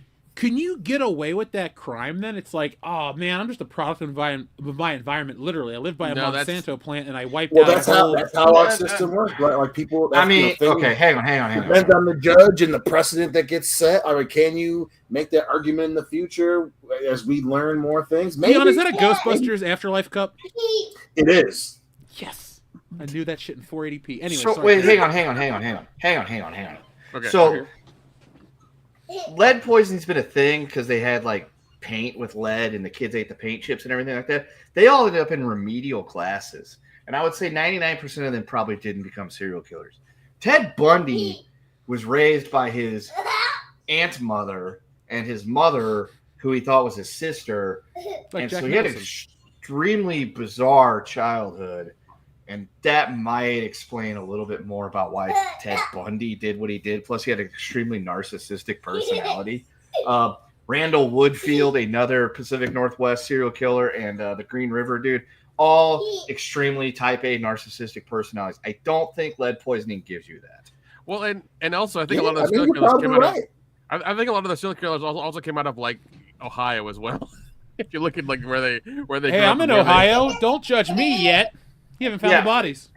Dude, where I was living in Missouri, like 10 miles away, there was this place called Doe Run that had lead poisoned the shit out of an entire community for 50 years. Nobody became a serial killer out of there. So I think Jeff was right. It's not that funny. Oh, okay, serial killers can't are stop. funny. He loves Ted Bundy. He's like Al's favorite nephew. Do you support Ted Bundy? Yeah, okay. It's funny. Ted Bundy was funny. Well, you're never going to be allowed to go to FSU. No Seminole for you. I guess you'll just have to go to like, one of those minor schools like Texas Tech. Oh my god. Let's check with our audience before we start talking about Dean Cain, ICE agent. We should make this a comic book since he's a public figure. We could make it into a parody book. Dean We Cain, could agent of ICE. 100% do that, and I already know that his partner will be me somehow, but I'm okay with that. We won't be featured in this book.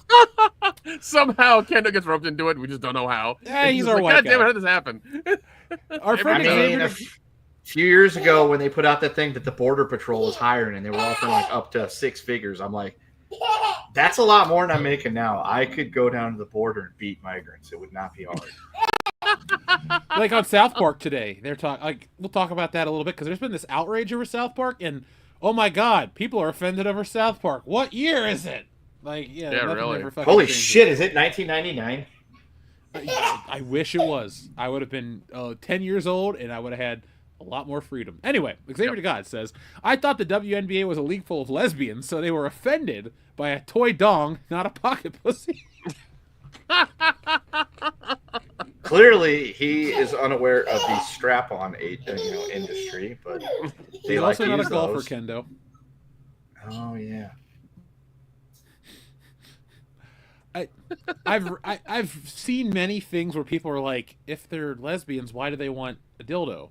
It's this whole conversation that I don't care about. Yeah, but I've heard that argument. It's Because it takes a while to work up to fisting. There you go. That's your only. Oh, okay. Hey, Dion, remember that time we went to the strip club and the guy was trying to sell us the American Challenge, which was like a fucking arm and fist? It was like a human-sized arm and fist. No. Yeah, when we went for Dustin's birthday, the guy was like, "Do you want to buy the American Challenge?" And it was like, I'm holding my arm like this. Hopefully, hold on. Let's do it this way. Folks, it was like the size of my forearm and fist at the top. So it was not a small feat, but Damn, yeah. I remember that. I would never forget. It was my first time at a strip club, and some weird, sketchy white dude was trying to sell us the American Challenge. Damn. Shit you remember as a kid. Well, Yeah, is 19 a kid? Yeah, sure. Oh, let's see. Xavier to God, thank you very much. Xavier to God also said, the YouTuber Gideon got a lifetime ban from all NBA events for sleeping or trying to sleep at a WNBA game and for shooting the ball at one. Oh, well, I can understand getting banished from, like, trying to get on the court and shoot a free throw, but, like, I've fallen asleep at concerts, movies, all kinds of shit. I get a lifetime ban from AMC because I dozed off during, like, Baby Driver, even though I didn't sleep in that movie. Like, is that... Can you really get in trouble for falling asleep? Dude, that is the most WNBA thing. No, you didn't pay attention? You If get out. anything, Don't come back. that should be an indictment on them for their product being so boring it puts people to sleep. Oh God. My You mom get once kicked fell out asleep of at a other SmackDown. games for sleeping.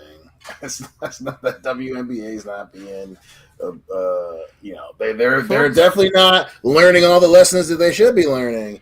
But I you got get a way kicked to out of it. support the WNBA. Folks out there, all thousands plus of you that will listen in the future, go to your local NBA game, take a blanket and a pillow, get in a very prime visible spot, and just sleep. Just right there on live TV. People are like, why are people sleeping in the stands at this WNBA game? No, I don't know, man, because there's no dildo tossing, and that's why no one's wide awake. No. I know how to get women to actually watch WNBA. I figured it out. Okay, you make a reality show about the couples and how they're dealing with being in the WNBA. And So it's the like controversy and the Basketball drama. Wives, but instead of Basketball Wives, it's Basketball Wives WNBA edition. Exactly. You just do that. That's the a drama- $1 billion concept, Nick. Yeah, and the drama will sell. Will sell itself. You just take that. Let's money, put produce back to it. Hey, we could tie it together with Cops. So, like, when it gets violent and abusive, bad boys, So- what you want? And then they just roll up. We're going to Brittany Griner's house then. Yeah. They're gonna be stopping by often. Yeah. Most houses. You know what? We'll just plant a cop there at everyone's house, and we'll just, a day in the life of the cop who watches the NBA Wives. Or WNBA Wives, I should say. NBA Wives are fine. Just make that show on Hulu and give it like 20 seasons like you did the Kardashians. Women will just flock to it and talk shit all the time. Hulu's going away, Nick. Oh yeah. I heard about that too. Fuck you, Disney. You can suck. Never mind. That was inevitable. Because I mean you kept seeing crossover from Hulu to Disney Plus and all the stuff anyways, and I'm just like, it's gonna happen soon. So Bye Hulu. Yep. Our friend Enrique Vasquez says, "Hail WCBS! Speaking of tech, did you hear of Nick's cousin's Muthahar lying about his engineering degree? Detention button, please." Nick, what'd your cousin do? Like, I know your cousin is a fun guy who shows up at all these restaurants. I actually been watching that guy lately, but yeah. I mean, it's not uncommon for us to lie about our degrees. I mean, I don't know what you want. I mean, Or first names. Yeah, we lie about our first name names is too, Peggy. and our resumes and things like that. We do the normal lying. I don't know why you're mad at me. I mean, I even there's even lying about scams and shit like that all the time. Like, I don't know what you want. Like, I think I'm going to try something. I'm going to go on LinkedIn and write like a legit resume, but I'm also going to say I went to Yale Business School and see if I can get like a 6-figure paying job just on a lie. you probably could. So you're trying Like, to be there part was of that Yale thing? Yeah, there was a guy on LinkedIn who said he owned LinkedIn. Oh, and he doesn't, right? No, he doesn't. He doesn't. But like, apparently, by him doing that, it changed the system and give him all the information, give him admin control over the whole site. It was hilarious. But they had to shut it down for a bit. It was kind of funny. Well, my name is Maybe Jeff, that's and what I we now should own Amazon.com. So here's the button Enrique requested right here. You had enough yet? No. That's another one. So? You just say the word, I'll keep going. Go. Eeny, meeny, miny. Mo. Your mother was a... Ho. He was a famous clown. Bobo. Mitch, cut it out. We need to watch that next year for the 25th anniversary. Ooh. Damn. I know, right? I'm sorry. You ain't do all that. Well, Dion the Matrix is 26 years old. See, stop. Hey, Dion, I can make it worse. I will mute you Lethal guys. Weapon is 38 years old, Dion. It's older than us. You are officially too old for this shit now, Dion. Just like Bro, Danny we Glover. are 2 years away. We are 2 years away from Star Wars' 50th anniversary. Dude. Remember when we were kids and they're like, hey, remember that old movie from 20 years ago, Star Wars? You're like, yeah, 20 years. Ugh, 20 years. That was 30 years ago. Jeez. Fuck you. Hey, folks. Dion and I have a good friendship where we don't talk too much shit in person, but we can make Dion feel very old tonight on the show. Like, hey, Dion, how old is Tom Arnold? Yeah, folks, if you want to, yeah, exactly. You want to make Dion feel old, go ahead and post all sorts of wonderful historical facts. Granted, things that are a little bit older than 30 years old, he might not remember them or understand them as well because, you know, English changes so much. Yeah. Hey, Dion, I got some bad news for you. Next year, you won't be able to understand Independence Day anymore. It'll be 30 years old. That speech, we will not go quietly into the night. Won't mean anything to you. It'll just be like, Oh my it'll be like gosh. Charlie Brown's teachers to you. Damn, beyond people. I know, right? Lester, Skeptic Tank Obsessions, thank you very much, Lester. By maintaining the world order, we rob ourselves of a new world order. I suppose we really ought to get it going from the ground up. Here's to all you indies. Do yo fang. Well, thank you, Lester. Your comment was too sweet.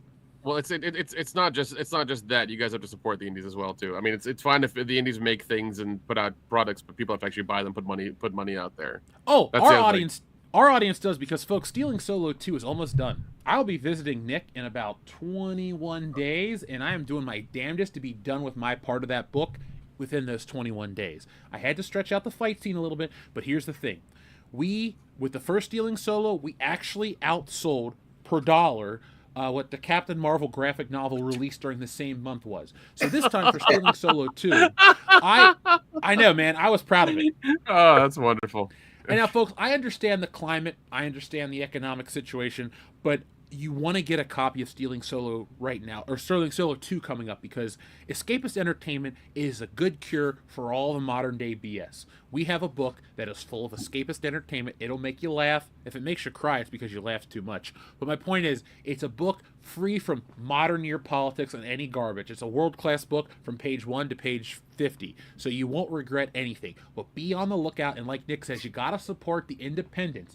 You will get from us, you will get the same level of paper quality. Hell, we'll exceed Marvel's paper quality. We'll exceed DC's binding quality. And our stories are world class. So just be on the lookout for that book. I spend every day working on that damn thing, and I'm very proud of it. So support the indies. Help us reach... we want to beat everybody. We want to outsell every independent comic book on the market. I want to one day outsell Spider-Man. That is my personal life goal. So fuck it, man. Look, on a dollar basis, Stealing Solo 1 was a huge hit. So let's just move it out that way. I'd like to move it on a unit basis this time, like 25,000 copies of a book. Let's beat everybody. This book is better than everybody's book. So let's beat that. Let's beat them all. Fucking go. You got me hyped up to go run through a brick wall right now, bro. Woo, hey, let's go. Here's the thing. You've seen more of the book than anybody but me and the colorist. So you know what's up. Dude, gonna be good. African Americanist. God damn it. Sorry, my African Americanist is doing a great job on this book. So George, I love that joke has never died in this show. I love that joke has never died. It never will. It never will. Damn it. That's called quality comedy Hollywood. You see that? That was a great one. Just do shit. The best part is whenever he says that, I guarantee there's at least 10 people listening going, oh, somebody's gonna say African Americanist, and there it comes. And it's like, yep, it's predictable, but it's also unpredictable. Well, no, speaking of comedy, for a second, Naked Gun did pretty good at the box office. Yes, it did. Good. It was great. I was entertained. I don't really know what to say though. It's kind of like it was enjoyable, and Dion and I were not sober, so we had a great time. That's good. Yeah, man. And the jokes to high inebriated me was they landed. And embraced the silliness, and the whole theater. There were moments where the whole theater was just like, what? Yeah, Dude, I'm going back tomorrow with a friend. Like, I liked Nice, it. dude. We had a great time, and a buddy from my oldest friend from kindergarten and I still hang out. And he's like, let's go see Naked Gun tomorrow. So we're going to sneak some Chipotle burritos into our local theater and watch that shit. Yeah. It's weird. Like, when we talk about the South Park outrage in a little bit, folks, South Park talks about how woke is dead. And now, I'm not going to bury the lead here now and talk about it, but our entertainment, the pendulum is shifting back to where comedy is acceptable. Comedies are funny. Normalcy is reigning supreme. Like, Lethal Weapon. I wish we were watching Lethal Weapon. Naked Gun, though, a very good movie. I won't say it's better than the originals, but I will say that if you are worried about any modern year politics or that kind of stuff in your entertainment, and it's your own prerogative, no judgment, you're not going to have to worry about that with Naked Gun. It's just fun, stupid humor, like in the vein of the classics. So yeah. They got the classic part of it. Like they got the momentum of the classic of it like down. They had that, had it really well. So no, I was really happy with it when I went to go see it. I was very excited. I was like, because I was worried about a lot of stuff, but man, they nailed the tone of the originals for sure. I want more Liam Neeson comedies, like just flat out. Dude, really there was a trailer that I sent you guys for him called Cold Storage. I didn't watch it yet, but I'm gonna check it out. You remember that movie from like the late 2000s with was it Skeet Ulrich and Lawrence Fishburne? Like Chill Factor? Yeah, that movie was okay. That one. Cuba Gooding Jr. Cuba Gooding Jr. Nick, you're thinking of Stephen Baldwin and Lawrence Fishburne Fled. No, Chill Factor. Yeah, that's. I got my black people messed up. I'm sorry. It's Cuba Gooding Jr. Okay, that's okay. That's on Jeff then. No, blame me. I'll take the blame. I'm sorry. I remember Chill Factor. Sorry, Cuba Chill Factor was good. No, Cold Storage coming out is going to be. It looks hilarious. I'm very happy with it. So, folks, I recommended Drop to a person in my life, and they liked it. So if you're looking for something kind of fun and with a stupid ending, watch Drop. You won't regret it. Oh my god. So Georgian says Gina's new pronouns are cha-ching and cha-ching. Hey, she got paid. Hey, I hope good-looking woman. That's everybody's. Listen. I hope in a little while she gets a Netflix contract or something, and she gets back in the game. She should go on a spoken word tour across all spoken word tour. Oh, don't. Oh. She's at the Breslin Center, Dion. No. That's what you do when you're on your apology tour. She's done. She's right. She ain't apologizing for nothing. No, she apologized for shit. Yeah. Yeah, now it's now she needs to rise from the ashes and get back into it. Fine, she could be in a trauma picture. Come on, man. I think she's a little bit too good for trauma. Fine, she could be in a Jordan Peele picture. Oh, come on! It's bad enough she had to star in Daily Wire movies. Yeah, I will say this though: the new Jordan Peele movie looks interesting. I'll say that. That's all I'll say. I didn't hate the last one. Nope, that movie wasn't bad. I didn't even give it. I didn't even give it a second. I just didn't want to watch it. But the new one called Him, I think, or whatever, is about football and all the weird shit that happens with that, and and that whole just the whole thing around it. The day Jordan Peele makes a film without Daniel Kaluuya, I'm there. Him stars Marlon Wayans. Yep. I will watch that because I like the Wayans brothers. That was a so, good ass show. It didn't even get a final episode. It did not. Yeah, it did. White Chicks. That was the final episode of the Wayans brothers. Terry Crews is the best in that fucking movie. Xavier to God says, what did you guys think of the Ultimate Farmer Brock Lesnar returning back to WWE? Is there potential for Vince to come back too? No. Not at all. Not gonna happen. No. Now It was shocking for sure. It was definitely Yeah, shocking. dude, it was a huge surprise. Yeah, it was shocking, dude. Straight I'll be the up. guy though that says it. It was a huge surprise for an ultimately disappointing. Like, I don't think Brock Lesnar, much like The Undertaker, can contribute to wrestling in a positive way. I get it, The Undertaker's retired, but I think Brock Lesnar should be retired. And a lot of these guys should just retire and become legends and not try to do stuff on TV. And this is me saying it, like, even The Rock, I love The Rock, childhood hero, but damn it, like, these guys just don't have anything to add anymore. It's like, we have to stop what we're doing to put in, the big stars back for a couple of days. Fine. But, write him into a story or do something. Like, I don't have any issues with Brock Lesnar personally. I don't know the dude. But damn it. Do I just not want to watch him F5 and beat people up? Like, I want to see old man Brock Lesnar, like, lose. That's what I want to see. I want to see Brock Lesnar get his shit pushed in by some young... Like, I want Braun Breaker to beat Brock Lesnar. That's the only thing I want to see Brock Lesnar do. I mean, that's just because you've been hurt before, and I would never ever want to discount the hurt you've been through, the things you've been put through. There were times where you and I were together and saw a very poor. If you didn't have a wife and kid, that would sound incredibly, June centric. Nah. I'm just saying. I ain't saying all that, but I'm just saying, hey. You're not wrong, man. And don't get me wrong. I'm a fan of the little bit of Brock shows up, beats people up, and then leaves. Obviously with everything going on. But I would never say that you're wrong, man. That shit is 100% right because of all the things that these guys have done coming back. And we're just talking numbers here. It's been more bad than good. The good moments of this from that older gen. For every one, there's 2-3 bad ones. And that's if they aren't, almost killing themselves doing dumb shit. So, yeah, man, you're not that far off the mark with that.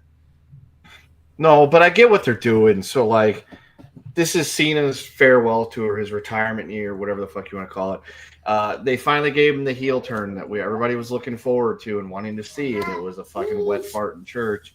And it built up to exactly what we expected it to be, which was Cody gets the belt back. So now Cena can go on and do other things, and he's going to be facing the ghosts of wrestling matches past. And it just so happens the first one is with Bork Laser, and then we're going to have him fight him. We're going to get another Orton Cena match at some point, and he's got 5 months left on his contract. And so for the next 5 months, it's going to be the build to him versus this guy, the build to him versus this guy from the past, this one, and this one, and this one. Is he going to win? Is he going to have to count the lights on his way out? That's going to be the thing. And so that's really what it all boils down to is we're getting everything, every big feud that Cena's ever really been in is now going to come back and haunt him for the last 5 months of his wrestling career. And I think that's what we're getting right now. By the way, I'd like to commend him on his amazing hair growth. Like, you didn't even notice the bald spot anymore. Did you hear him? He was in an interview talking about that. He's like, I was embarrassed. He's like, if I wasn't, I would have done this 10 years ago. Well, the memes were fantastic. Did he get the plugs? Did they take some hair out of his butt and give him some new head hair, or did he just, or does the keeps or the hymns really that effective? That's what I would like to know. No, it was probably Roman Reigns hair. Yeah, it was. Yeah, they clipped some off of Roman Reigns' wet hair. They had to dry it off first and put it on, on Cena. No, it's the wet. The wet's the wet's how it grows because they sprayed it down with some Rogaine and some Miracle Grow, and you put it on there. You got cancer, maybe, and you got to mat it in there really, really good so that way the roots take and it's like planting sod. It's like planting sod. Oh man, that's true. That's true. Our friend Adam Walford, thank you for being a member for 18 months, Adam. We appreciate you very much. He says, back in the day, the 60s and 70s, there was a study that shows intelligence was dropping because of the lead in the gas. It also caused brain damage. Yeah. I know lead's dangerous. It also affected Tommy Boy, our friend Thomas Callahan in Sandusky, Ohio. How have you guys been affected by lead? Only when I'm putting in gas in my go machine to get in some trouble. When did you become Nick Nolte in Tropic Thunder, dude? When I realize that it's not a gun, it just makes a noise when it kills people. I forgot Nick Nolte was in that damn movie. Yeah, Yes, not Patches O'Houlihan. Four-leaf Tayback. That's his name. Yeah, Patches O'Houlihan. That was Dodgeball. That's Dodgeball. That was a great movie. Same character. One was full of shit, and the other one was literally full of shit in their role, so it worked out. But I've never been affected by lead. I've never had any of it coming back that I've sent down range, so I'm good. When I was a kid, I accidentally stabbed myself with a pencil, and the kid next to me was like, "You're gonna die of lead poisoning." I was like, "It's graphite, dude." And that was the end of it. That kid was probably like, "What?" That kid is the president of the United States right now. How old are you? Yeah, but it's like, well, I remember the 1960s. An interview with a vampire. Apparently, yeah. Or, apparently, Jeff's a vampire. Or if we've been misled and the president of the United States was held back a lot. One or the other. It's one or the other. Don't look into the records at St. William's School. Yeah, either just a vampire or, the president was held back a few times.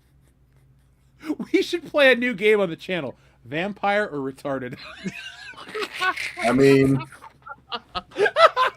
We're talking about celebrities. It's going to come up a lot. It's going to come up retarded a lot. Yep. That's what's gonna happen. Yeah, that's going to be the most common answer. Yep. What if Mark that's Ruffalo, actually the thing that retarded. takes us to 1 million subscribers overnight? It's like vampire or retarded. It's like Pete Davidson, vampire or retarded?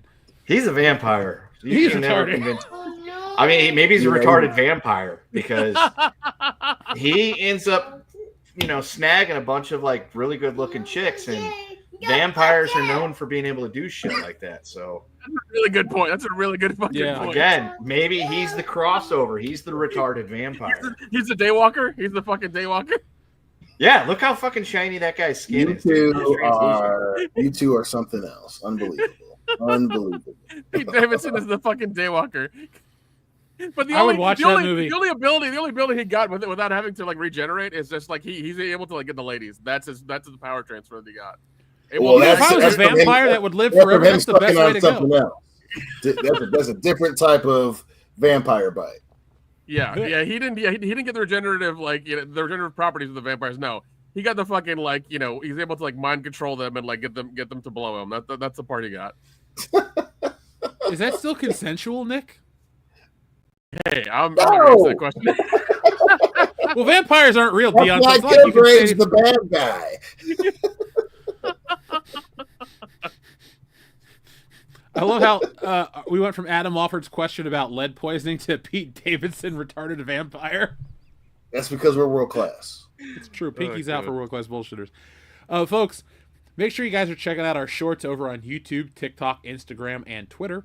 We have been uploading a lot, and we've been seeing new growth. So thank you to everybody who's finding us and supporting the channel. We appreciate you guys, and all we ask in return for this entertainment is just give us a thumbs up and share. Do what you can do. Yeah, the videos are starting to show up in my algorithm and my feed on my Instagram. So that's good, I guess. Hey, I will grind this motherfucker till it's a diamond. Okay, I will not quit. That's one thing. I am tenacious to a fault. I'm like a bad penny. I always turn out, to quote Indiana Jones. I will not stop. We will. You will not go quietly into the night. No, we will not go out without a fight. We will go on. We will survive. Well, we're a little late for Independence Day by like a month and 3 days, but you get my gist. That's all you get. Shit, we closer to Labor Day than we are Independence Day. That's boy. true, we are. That is fair. And if we do Price is Right rules, we're closer to Christmas than we are Independence Day, because it's closest without pulling over. By the way, I actually live my life by Price is Right rules, so if you ever ask me a question, just always assume it's a Yeah, Price is we Right know. You fucking millennial. Bitch, You're Bob Barker is... you're one too, Dion. You're just on the edge of it. Wait, you were this close to being Gen Z. You were this close. You know to what? being Fuck Gen it. Dion's a Zoomer. There you go. You want to call it? Hey, Calm down, hey. Zoomer. You watch your tongue, boy. That was my last trip to Avocado Michigan. toast, Zoomer. freaking that damn kid talk Zoomer. Every time I hear that, I'm just like, you might want to skibidi over to some fucking TikToks there, Zoomer. hey, TikTok algorithm isn't that bad, okay? That's all I'm saying. We're on TikTok, so follow us over there. Exactly what a Zoomer would say. This clip might be on TikTok in the morning, or maybe Sunday. At home, there's at least one person screaming, why aren't they talking about Dean Cain? Yeah, I know. Well, to the person that's out there yelling about Dean Cain, we will talk about him in 38 secones. I just want to give a shout out to Track Media Only, Retar Walker. That's the portmanteau to describe Pete Davidson. I wasn't Pete Sampras. No, we're not a tennis sport. Show. Yeah, what sports does Pete Davidson play? He's a fencer. He's a sword fighter. Master sword fighter. Fuck fencing. Oh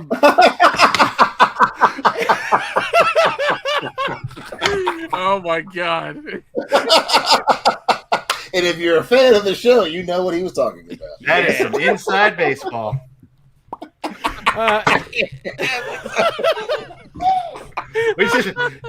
If only Mel Allen was here, that would make it even better. But oh shit! You fucking killed Dion with that one. You killed me, both of you. Damn it! Be your own people, making you hysterically laugh on the damn show. It's out of love that I killed my best friend. Sorry, buddy. That'll stand up in a court of law. Even your wife won't even get mad at me. She'll be like, yeah, he was laughing too hard and he just had a heart attack.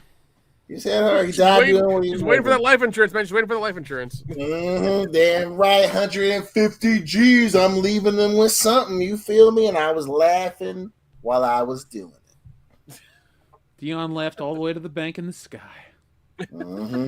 Xavier to God, thank you very much. He says, Gideon brought a pillow and blanket to the WNBA games.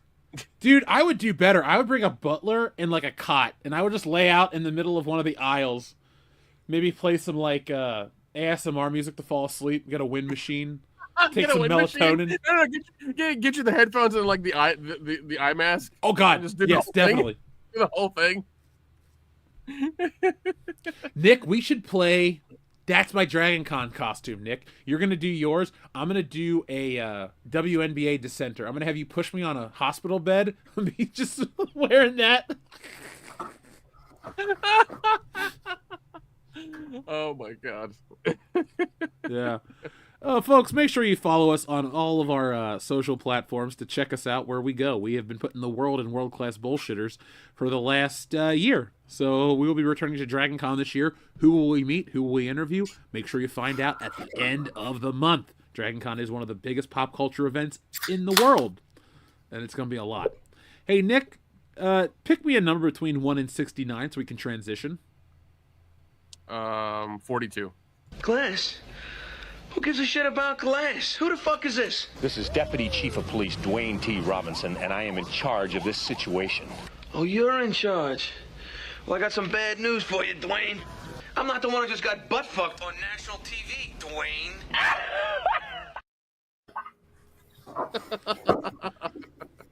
Best movie of 1988, and I won't hear any other opinions. Sorry. Sorry, Beetlejuice. It's a great movie. So, guys, on screen, we've been waiting to talk about this for a half an hour. Dean Cain, who starred as Clark Kent / Superman in the 1990s TV series Lois and Clark: The New Adventures of Superman, says he's going to be sworn as an ICE agent as soon as possible. Now, I do not mind when actors, how do I want to say this tactfully? I honestly really don't care what actors believe because they're not my friends. They're not my family. I'm not related to Jean-Claude Van Damme or Madeline Stowe.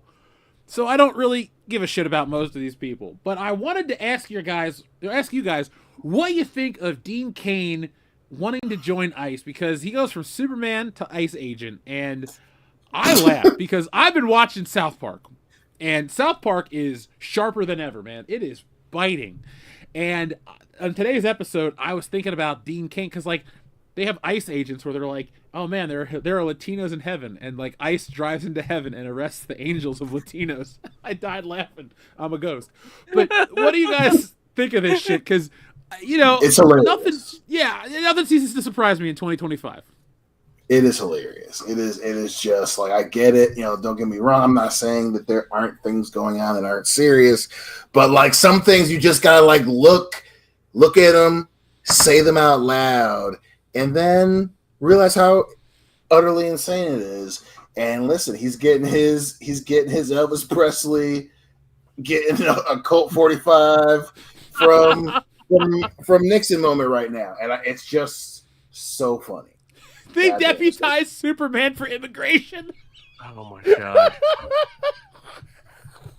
That's the best part. I mean, if there's anybody that would be really good at, rounding people up and everything, that'd be Superman, because he'd be able to fly around, wrap them up with ropes, all sorts of stuff, and they'd be able to fly them back to whatever country they came from. I support Superman as a Border Patrol agent. Oh my god. You know what? This is a guy who's in the last few years his convictions have been a certain way, and he's been very vocal about them. But this is him putting his money where his mouth is, and I'll say, good for him. Unlike other celebrities who are just like, I'll leave the country, I'll move out, I'll do this and that. It's like they didn't do jack shit. This man at least, has he believes a certain way, and he's putting his money where his mouth is, and he's doing it. Nick, I want to give you credit, though. I actually never took that perspective. I just thought, like, what is Superman doing becoming an ICE agent? Well, I'm not really into any of this shit. Well, I mean, you always hear these, especially during this last election, you heard a lot of celebrities be like, oh, I'll leave, I'm gonna leave. And like, a lot of them fucking didn't. A lot of them didn't. And it was just a lot of posturing. All of them except two. Ellen and Rosie O'Donnell, the only two that left. So, well, we heard it 8 years ago too, and 0 left. So good for Dean Cain, and he's got a history of doing this. I think he was like a sheriff's deputy or some shit. In like I remember that. Yeah, I don't listen. If you to hold one side to a standard, if you believe something, you believe it all the time. Anyone that is trying to make the argument that this is not as performative as the other side, the dude is in his 60s. Okay, I get it. But if we're going to pretend that actors doing these things isn't Shaq was a fucking deputy in Florida or whatever, which is, cool, man. But like, come on. They ain't out there chasing bad guys. And if there is, it's going to conveniently be in front of a camera. Like, come on. It's hilarious. But it's Superman. Who is Dean Cain going to be chasing down and detaining? Get out of here. General Zod. Because General Zod is not an inhabitant of this goddamn planet, and Mr. and Mrs. Fiddlick and fucking Brainiac. That's the thing. This isn't a big listen. Zod crossed the stratosphere into our planet. All right, he doesn't give an authorization. You think Zod's going to immigrate here legally? Right? He has to go. He's got to fucking go. Yeah, Zod's not immigrating legally. He's not going through the process. Didn't. He's not getting him an immigration. Zod's the problem. What Zod is about. Look, that alien has got to go. All right, so there you go. You heard it here first. Illegal aliens must go. Here's the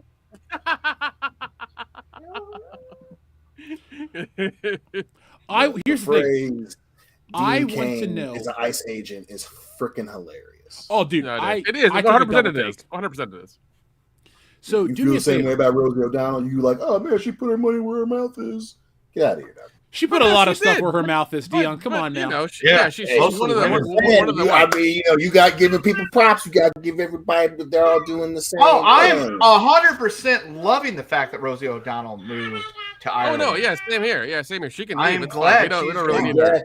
So you better be asking for Dean Cain to be in a suit or a bulletproof vest, hopping out of fucking trucks and stuff. If I see a video tomorrow of Dean Cain jumping out, grabbing somebody, smashing their head into the side of the ICE van, cuffing them, and just stuffing them in the back of the van, I'd be like, fuck yeah, Superman, you go, baby. Yeah. Fly, I will be 100%. But if, will you stop it?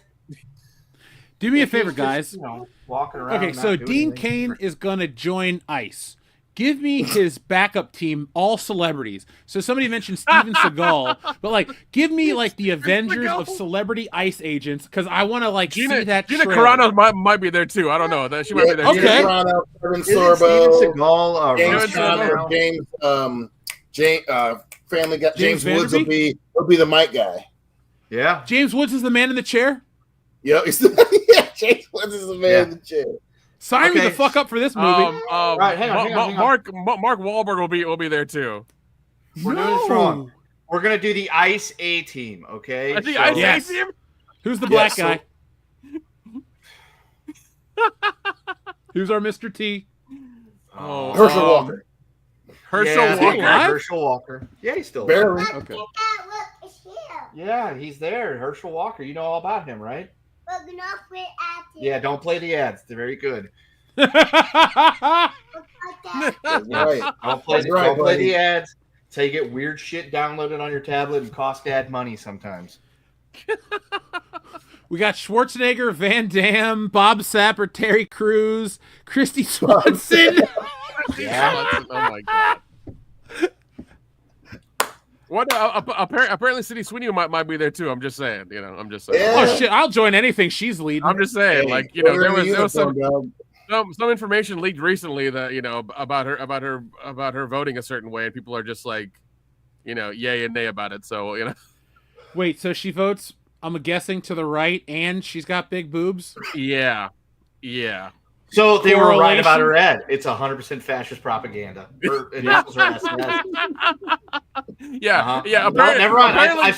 I've changed my opinion. Apparently, somebody went through the voter registration stuff in California and found it, and they were just like, aha, and like that wasn't the aha they were hoping for.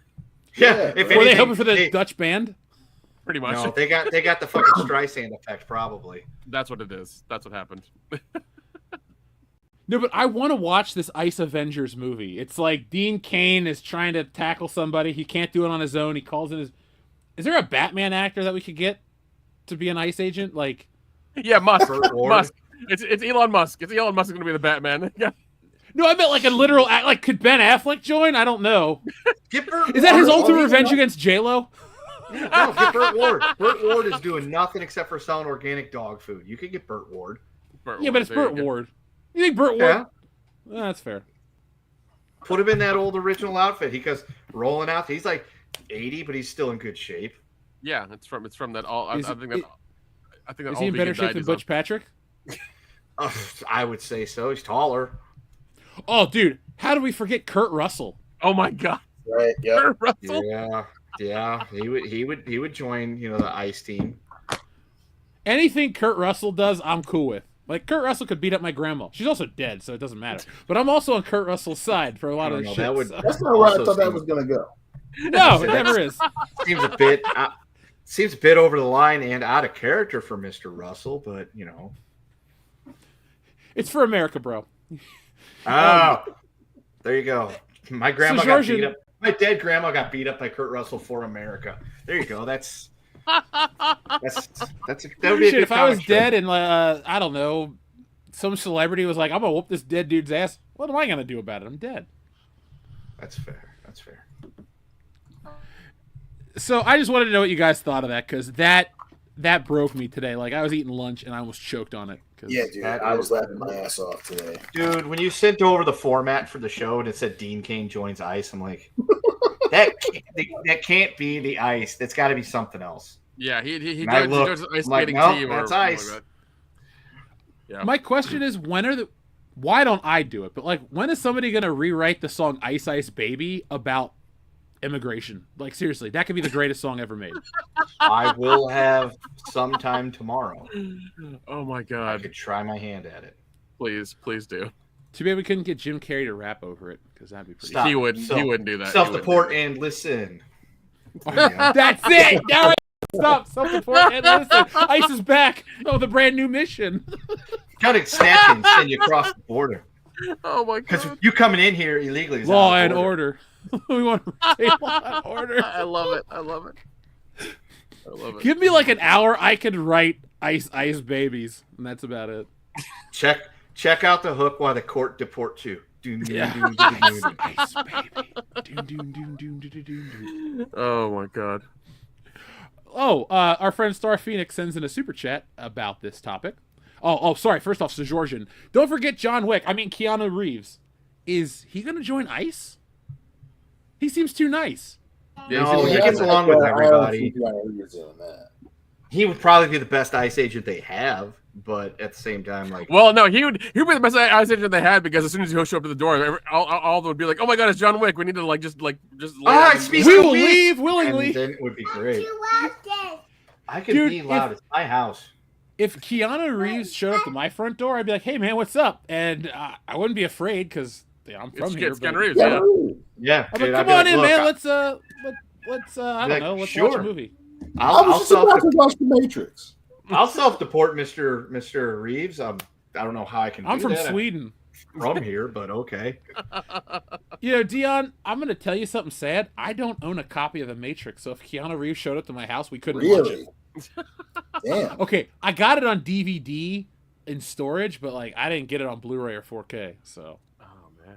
I mean, well, you got DVD. That counts. Yeah. Dude, I love The Matrix. I'm not as cool as you having all the fucking Matrix action figures from 1999. Oh, jeez. Those shits are dope, and his boots were done perfectly. Nick, the detail on those figures is fantastic. I drove up to Dion's to go watch The Dark Knight Rises, and he had just got a box of toys from his mom's house. And before we go to this movie, we had a couple beers, and we're on the kitchen floor playing with some fucking toy car filled with Matrix action figures, making it do loop-de-loops and shit. It's a I had in the car was the Max Steel convertible attack car. Oh, nice.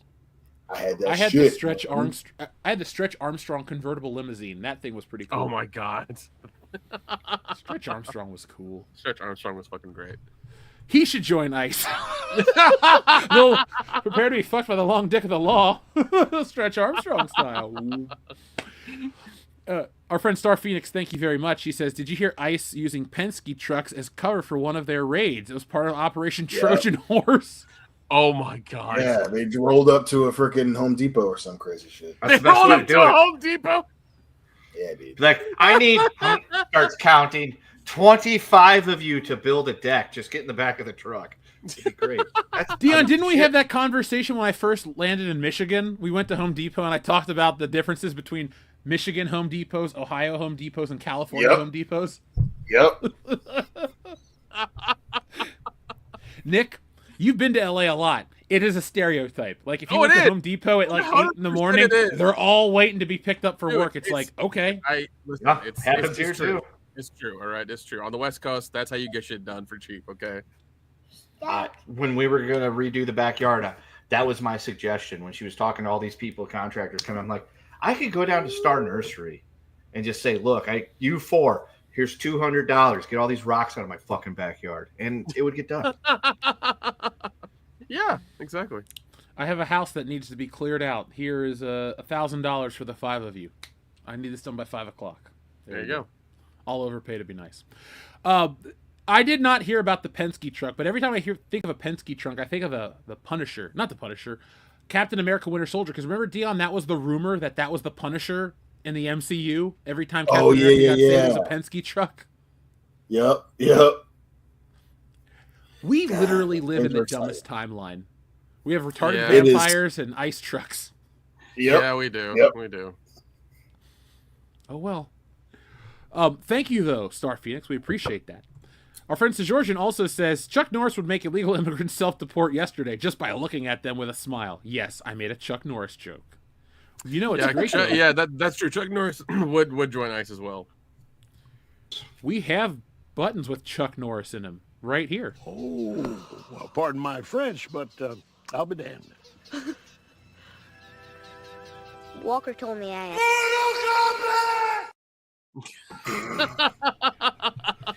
The original is funnier and sad. About having AIDS? But he got over it because he just grew up to win a golf championship on that documentary I watched a couple weeks ago. He got that surgery where he had it. What was it, the lumbar moved in his back? Yeah, they cut his hip flexor tendons. Oh, nice. Hey Kendo, for as much as Dion and I shit on Happy Gilmore 2 last week. War of the Worlds is shittier than Happy Gilmore 2 in every conceivable Oh my God. fucking way. I'm sure it is. If War of the Worlds was a person, I'd pummel them like that yellow bastard in Sin City. He'd just be a fucking pulp on my fists. I hated this goddamn movie. It was so bad, dude. Like, like I said, Happy Gilmore 2 was not good, but it wasn't that bad. I didn't feel insulted. It was pretty bad. It was pretty bad, but it wasn't good. It was okay. Dude. Hey, Dion, I'm kind of pissed off that we didn't talk about Happy Gilmore once when I came up to visit. Like, at all. I didn't want to ruin the trip. You know what I'm saying? Thank you. War of the Worlds. Oh my God, that movie. It's just so stupid. Like, Ice Cube has fallen. You know, he is Ice Cube has fallen.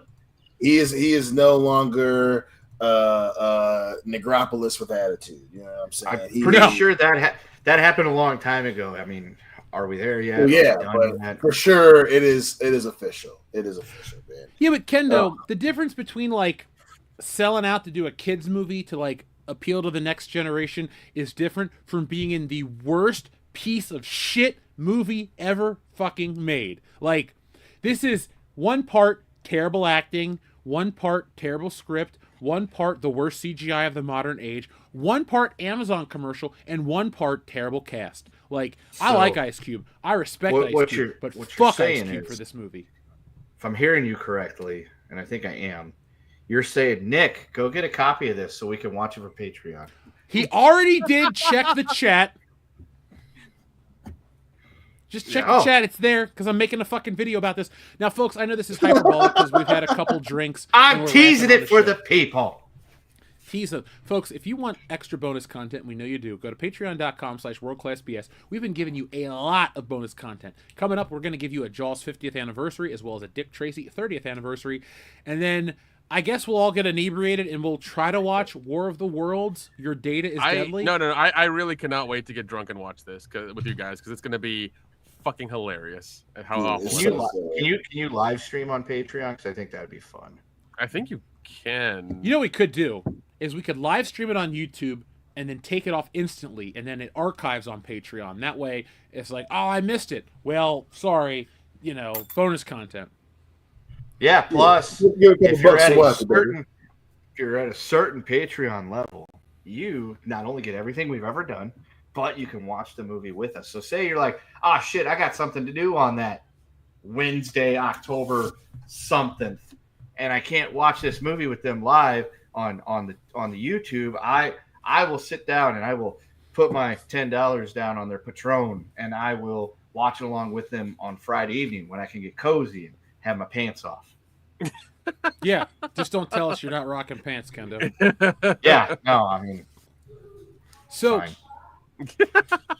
Now, look we are going to do this for Patreon because the difference between a movie like War of the Worlds compared to The Room or Samurai Cop or even like Spider-Man 3 is those movies have bad elements that are enjoyable to watch. War of the Worlds 2025 was in no way enjoyable. It wasn't well acted. It wasn't well made. It literally had no redeeming qualities. That 0% Rotten Tomatoes score is accurate. The 11% from fans is not accurate. It should be 0. Folks, let me give you a quick teaser. I'm the kind of guy that has watched countless movies, good ones, bad ones, just because they were on TV and I wanted to watch a movie. Like as a kid on Sundays, I'd be like, hey, what's on Channel 64? We're going to watch Only the Lonely. We're going to watch Clear and Present Day. Like, I watched everything as a kid. I love movies. Bro. They're my favorite type of art form. But goddamn it, take my word for it when I tell you this has absolutely 0 redeeming qualities. Like, Nick, nothing about this movie was good. Nothing. Dion sat through it with me. Dion, can you name one positive that you're not trying to pull out of your ass? No. Thank you. That's all.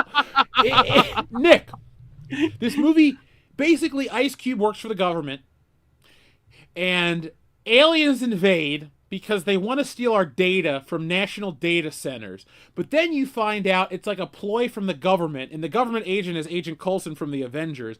And they're trying to get the aliens to come. Fuck? Yeah. And they're trying to get the aliens to come land on Earth, and they save the day by ordering a package from Amazon and using the drone service. Well. Yep. Okay. Yep. Thank you, Amazon. I cannot wait. I cannot wait to drunk watch party this, because I will immediately chug 3 tall boys and start the fucking live stream. You know what? If you do, I will. I'll get fucked up for that one. Yeah, I will get fucking fucked up for that, dude. If we do this, because I need to like. It's when, Nick. I want us to get to 1 million when? subscribers. People will watch us pass out for this movie. No, that's fine. That's fine. But yes, Matt West, that is actually the plot. The whole movie takes place. Ice Cube is logged in at work, and he every 5 seconds he calls his son on FaceTime. He calls his daughter. Here's what I would love to do. We promote it for 2 weeks, and we keep tagging Ice Cube in all of our tweets because we can, and we're assholes, and we just keep doing it, and he might show up, he might not.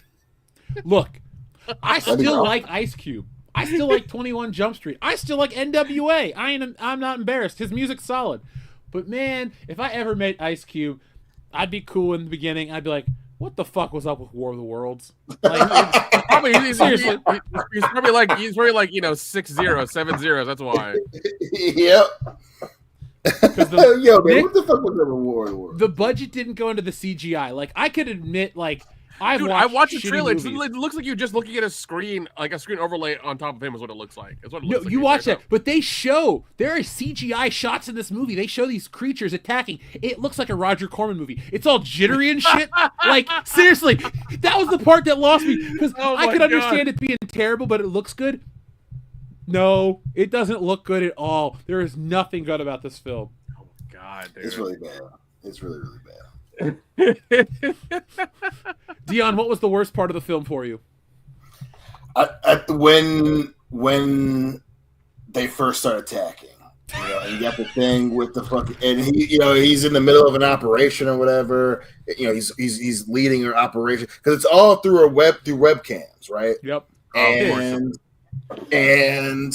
he's the guy in the chair during an operation to get who they think is this anonymous type villain that's leaking information.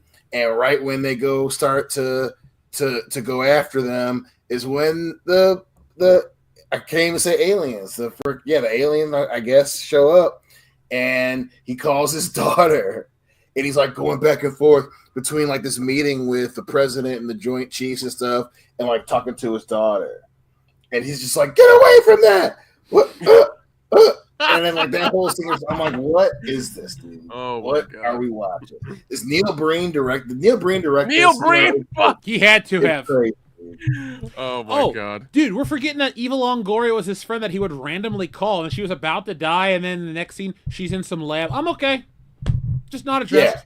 Yeah. Eva Longoria is just in it. Yeah, it's just. Dude, and his daughter's pregnant, and here's the thing, folks. He has created a dossier. He's been spying on his family. He hacks into every camera to keep an eye on his pregnant daughter and all this other. Oh, and by the way, she's dating essentially Pete Davidson, and and then the government, the CIA, has been tracking down this. What are they? What's the bad guy called? Noah, whatever. They're tracking down this cyber hacker. Here it's Ice Cube's fucking son, and they team up together to take down the aliens, and they all get a full pardon. It's just. I'm making seriously. Nick already downloaded me a copy of this. We have a full video coming. I needed the time to take notes and really I gotta rewatch this piece of shit. I'm really dreading it. I feel bad for you about that. It's the worst film of this year. It's the worst film of this decade, of this century ever. Ice Cube made a mistake, yo. He made a mistake. It's funny, Dion. We watched something almost as bad right afterwards. We did. Nick, we found this movie that Eminem made back in the year 2000. It's a horror documentary with a bunch of rappers. It's dog shit too. Oh, I think I remember hearing about that for a second because the witch of hip hop or something. Oh, okay, that's strange. Or the hip hop witch. The hip hop That's witch, what it was. Okay. God, and it's just for whatever reason, the weirdness of everything that that Eminem does recently in movies and TV shows and shit. Like this is the beginning of that. Like he's just weird Eminem. Like, and I'm covered in butter, you know. And she like is looking at me, and I start crying, you know, because I'm crying. Dog, are you listening? Are you listening? I'm like, I'm telling you some serious shit. I'll make you a $5 bet. He just smoked a joint and then ad-libbed. Like that's all that was. That's what I think all that was. It was so weird. Like, it sounds like high drunk gobbledygook. We get it. You're famous. All right. Somebody gave you a fucking camera and said talk, and he did, and it was terrible. But okay, it's hip hop witch DA to start with. Yep. It's on Tubi if anybody wants to watch it. Good. It's on Amazon Prime without commercials. Yep. Oh yeah, because that's a selling point. That's how. Well, if you don't have the Amazon Prime, you can get Tubby. If you don't have, or if you do have Prime, you can watch it on Prime with no commercials. There you go, Tubby or Prime, either way.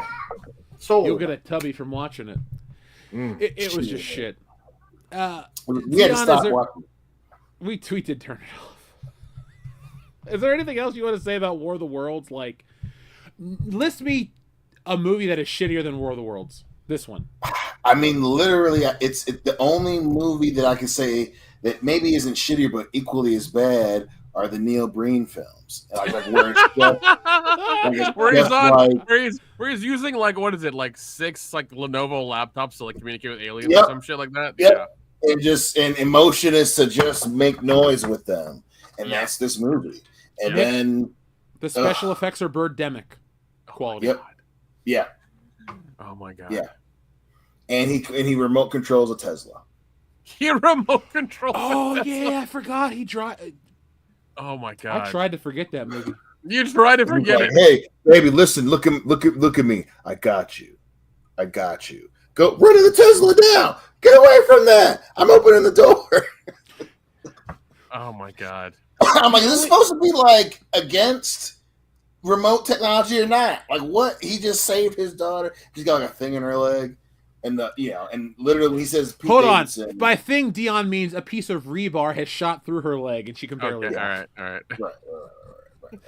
And like the whole, but also, I love that he's this old guy working for the government who knows somehow to like I'll use all these computers. It's just like, come on, man. Like he's been there for 30 years. He works with the Department of Homeland Security, and it's essentially it's like Amazon watched The Dark Knight where he taps into all the cell phones and stuff.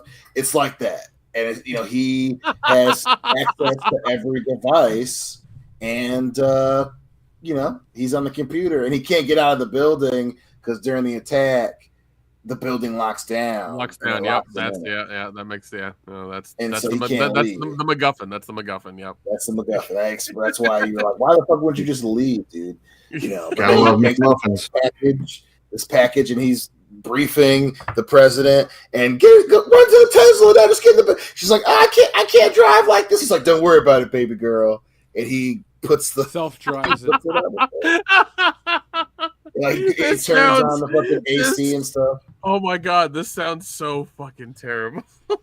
Yes, this is worse than every Uwe Boll film. Seriously, like Blood Rain. Oh my god, is a piece of art. I'm still waiting for Dion to beat Uwe Boll's ass in the fucking ring. He's too old. Dude, I wish that we had started the show 15 years ago because I totally would, and he would have accepted. And I wish. Damn it, he's just too old now. So I'll kick an old man's ass. I'll fight him. Fuck it. Fine. Yeah, okay. Right. Shit, I want to break his hip and then have him lay down long enough to give him the people's elbow. That would be awesome. Man. He a old Danish man now. Danish man. Well, he's an old dude talking shit. I couldn't bring myself, even though he that he would be saying some wild shit. But I just couldn't bring myself to hit him. I'm like, listen, old man. If he called you what you think I'm saying, you would whoop his ass. Listen. Even I work in security. People have called me bad names. Old UA boy. I'd be like, bro, I can't beat up the director of Blood Rain 2. I can't. I feel like when Dion's doing a security job, people talk shit to him. He just tases them in the fucking balls. That's it. It's like done. It's like, all right, now what? Now what, bitch? I wish. You take your baton to their knee and just be like, I'm sorry, what'd you say? Now that's You more know- like it. To use a taser, you have to get tased. I don't think there's a single director on the planet that combined the four of us couldn't annihilate in 5 seconds. Like, Oh, It's very yeah. true. It's very, very true. like They're all- Martin they're all Scorsese would just drop movie kick him. directors. Yeah. Well, so yeah, Scorsese's like really up there. Really, really up there. Oh yeah. I think I want to RKO David Fincher. He just seems like a dick. You know that he is hard to work with too, because Oh yeah. Oh yeah. it would be he's one of them dudes that, or like Joss Whedon. I'm just like, yo, Oh, dude, Joss Whedon, we give him a you Randy lower your Orton punch. voice, Joss. Take the bass out of your voice, Joss. You made Buffy the Vampire, Joss. You're a feminist Yeah. icon, Joss. David What kind of name is Duchovny Joss? and David Boreanaz ain't gonna come over here and save you, because I know you. I ain't- you wouldn't. ain't Hey, I wouldn't fuck with David Duchovny. He was a hand model. He will choke the shit out of you. Them things are terrible because of all the right maintenance. Yeah. He just seems like he would get one of those little hand things he'd get all the time and just do that all day. That's his exercise. He's just doing this. I feel like David Duchovny would be a pretty cool dude to hang out with. He would be wild. to He hang out has some with, for sure. stories, boy. Yeah. Yeah. He's Yeah, just like- Mr. I'm a sex addict and I need help. Yeah, you and every other rich dude. Shut up, bitch. I love how he became a sex addict and then did Californication, which was just him getting ass the whole time in that show. Like that's all. I love how he was on South Park as a character that was part of a sex addiction thing when Tiger Woods got busted, and they couldn't figure out why all these rich men would have sex. Shut up. Have sex with lots of women. And it's like, I wonder why. Yeah, wonder why. Oh man. I'm going to step away for a second while you talk about more celebrity sex addicts. Well, I was going to talk about my kid's addiction to Cheez-Its, and then he comes up to me with his hands going, I need clean hands. Go get your freaking wipes and wipe your hands. Jesus. This is not hard. It is funny when even though they're little, you're like, I know you know what to do. Go do it. Yeah. I'm not doing it. It's just like pooping in the toilet. He can pee in the toilet just fine. But pooping in the toilet seems to be a bridge too far. And it's like, you know what to do. And he'll go, I got poo-poo. And he'll run to the bathroom and he'll just pee in the toilet. I'm like, those are two different things, kid. Two different things. Shit, D2's thing was he couldn't wait. I was like, listen, just hold it. He would act like in Rambo 3 when he got hit with the damn arrow and he pulls it out and puts the gunpowder and he's like, ah! Like D2 would act like, oh my God, I gotta go right now. I'm like, dude, calm down. He was like, no. I said, you're gonna hold it, man. Like, calm. Yeah, and he was like 2 and 3 and 4 doing this. I'm like, dude, just clinch. He was so dramatic. So dramatic. Every day this week, we live 5 minutes from his daycare. 5 minutes, literally 5. That's with the traffic lights butt fucking me like they do every time. And we'll get in the car. Did you have a good day at school? Yes. Did you have fun? Yes. Did you go to the playground? Yes. Did you play basketball? Yes. Okay, cool. And this is as we're going home. We're literally 2 minutes from the house. Dad, I got pee-pee. I got pee-pee. I got pee-pee. It's like, why didn't you go before you left school? And can't you hold it 2 minutes? 2 minutes. Just 2 minutes. The first day he had an accident, but it's okay. We had a towel in the back on his seat. Today he was doing the same thing. I was like, we got to go pick up your mom. And halfway to picking up mom, I got to pee. And I reach back. I'm like, it's going to be okay. He's wearing a diaper. I'm like, dude, just pee in your diaper. And he's to the point where he will refuse to pee in his diaper. Like when we took him to I can't say it out loud. Just know that it's a lodge that's great and there's wolves there. Oh, shit. Last 2 weeks ago as a treat for him to take him to the place that has a lot of the Parque de Agua, because if I say it and he hears it, I'm going to have to hear him screaming about it. And luckily I had drank a big bottle of electrolyte, Gatorade, because the night before I imbibed quite a bit. And he was he was peeing in that thing and he was having a fucking ball. Riding down the road, he's just standing there in the back, see the car peeing into a bottle. I'm like, you lucky bastard. I'm like, I got to stop at the gas and sip in butt fuck, Arizona. Oh, you can go to Buc-ee's. No. Not in Arizona. Oh, God. I don't know. I'm not a Buc-ee's fan. So, that's potty training talk here on World Class Bullshitters. If you have any questions, you can go ahead and ask Dion and I. We've either seen it all or we're currently seeing it all. And You know, having kids is actually a lot of fun sometimes. Nick, we've dodged a bullet. No, because what's going to happen is you're going to finally have one. You'll be like, damn, those guys were right. This shit is actually pretty cool. And then he's going to do something to completely fucking piss you off. And go, God damn it, why did this? I'm blaming you, Kendo, personally. I'm going to call you on the phone and be like, my kid just shit on my Nintendo. Fuck you. Yeah. They do like you're fucking. They do. And I will respond back with, sounds like you got a fucking problem. But, you know, yeah, like you got to be like Cuba Gooding Jr. and Snow Dogs, bite them on the ear to assert dominance. Yeah. I'm not going to bite my child. Wait, hold on. So they don't shit on my Nintendo.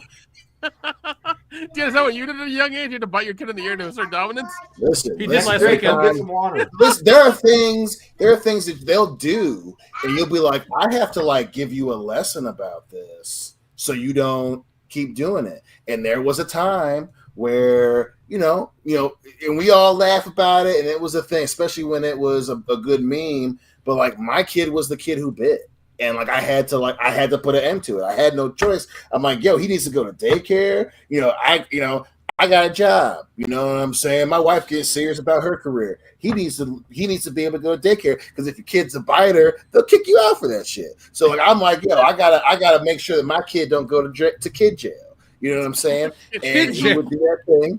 And he, D2, I love him, but he's a little soft. And he bit me, and I was like, "This ends now." And because we would, I make sure my kids know how to grapple. You know what I'm saying? And we was playing, and he bit me, and he likes to talk shit. I double legged his little ass, and I grabbed his ear, and I bit him. I ain't bit him bad, but I nibbled him, and he was like, "Ah!" Because of the bathroom thing.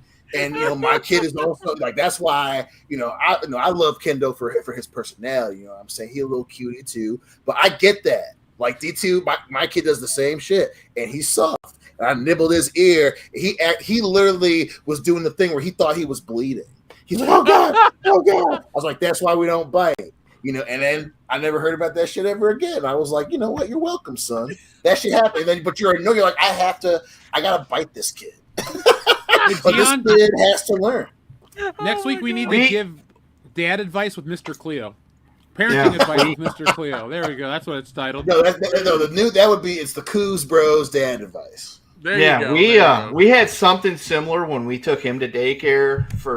He's been in daycare. This is his third school year of daycare, but last year was his first one where he was walking, running around with the other kids, because from like 1 to 2 and then 2 to 3 there's a big jump, and he was getting some fucking fight in him, and he would I give him credit because he was like not taking shit. Like, he didn't want to do something at home, his mom told him no, he started barking back at her, which I thought was hilarious, but he's not supposed to be doing that. So she kind of gave him a little one of those.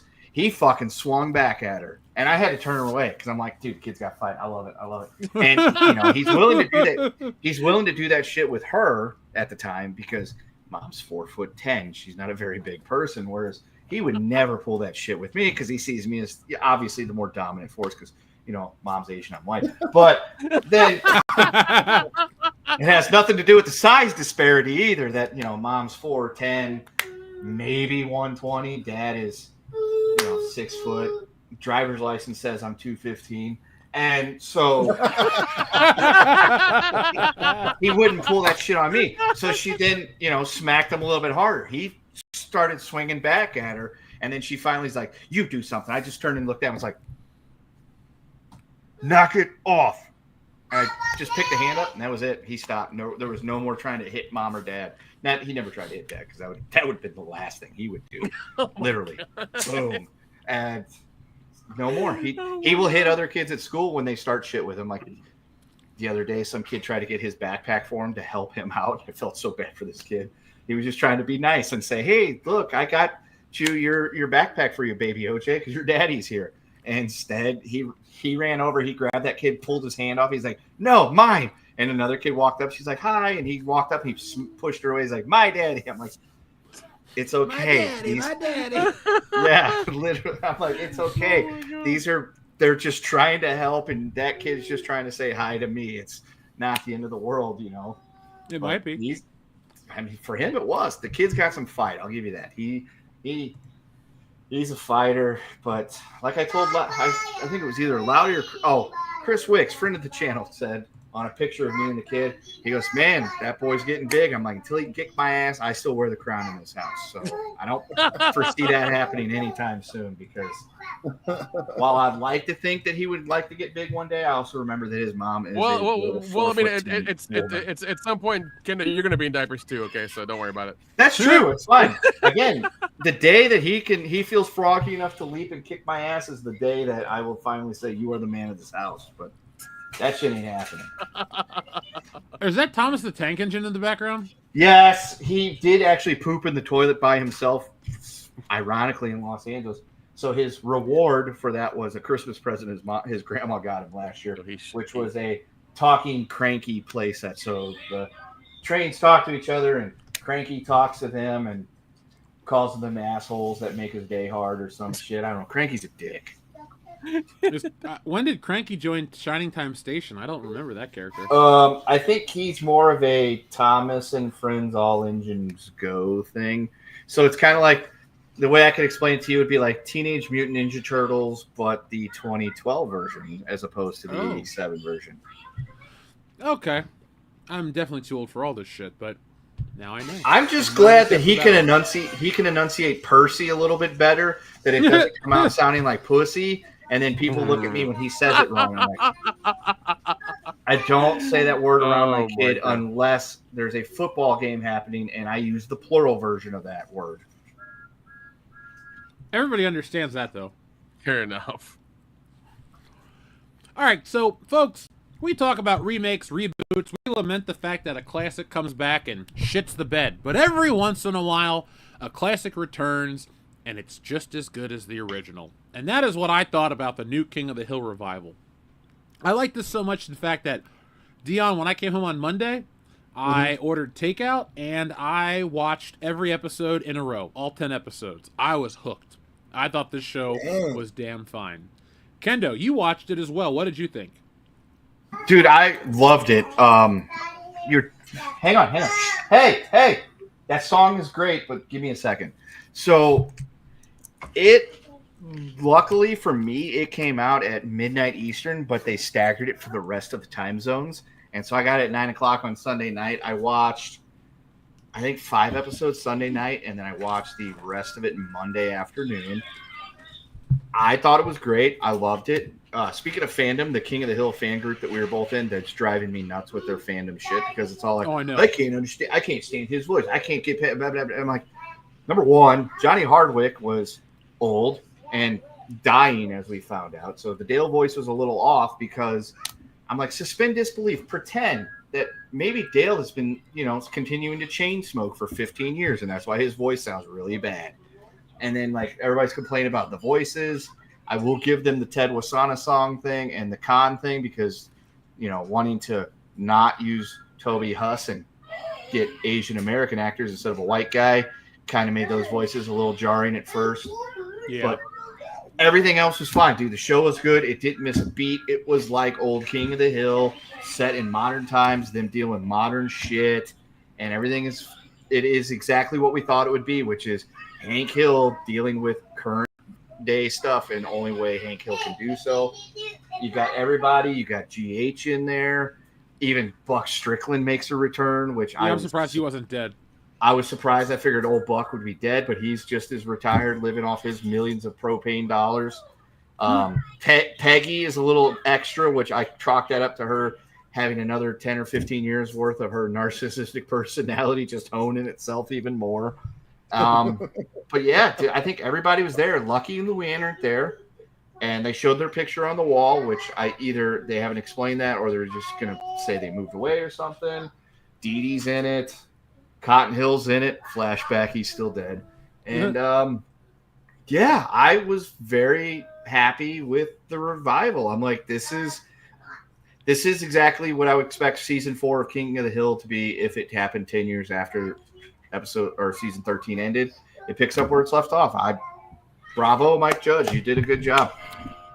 Yeah, like the Beavis and Butthead revival, this fits in with the original shows, and I didn't once go, this is fine, but I want the original. Like, I didn't like Dale's voice because it just was that jarring. And I understand Johnny Hardwick was sick, but it doesn't even...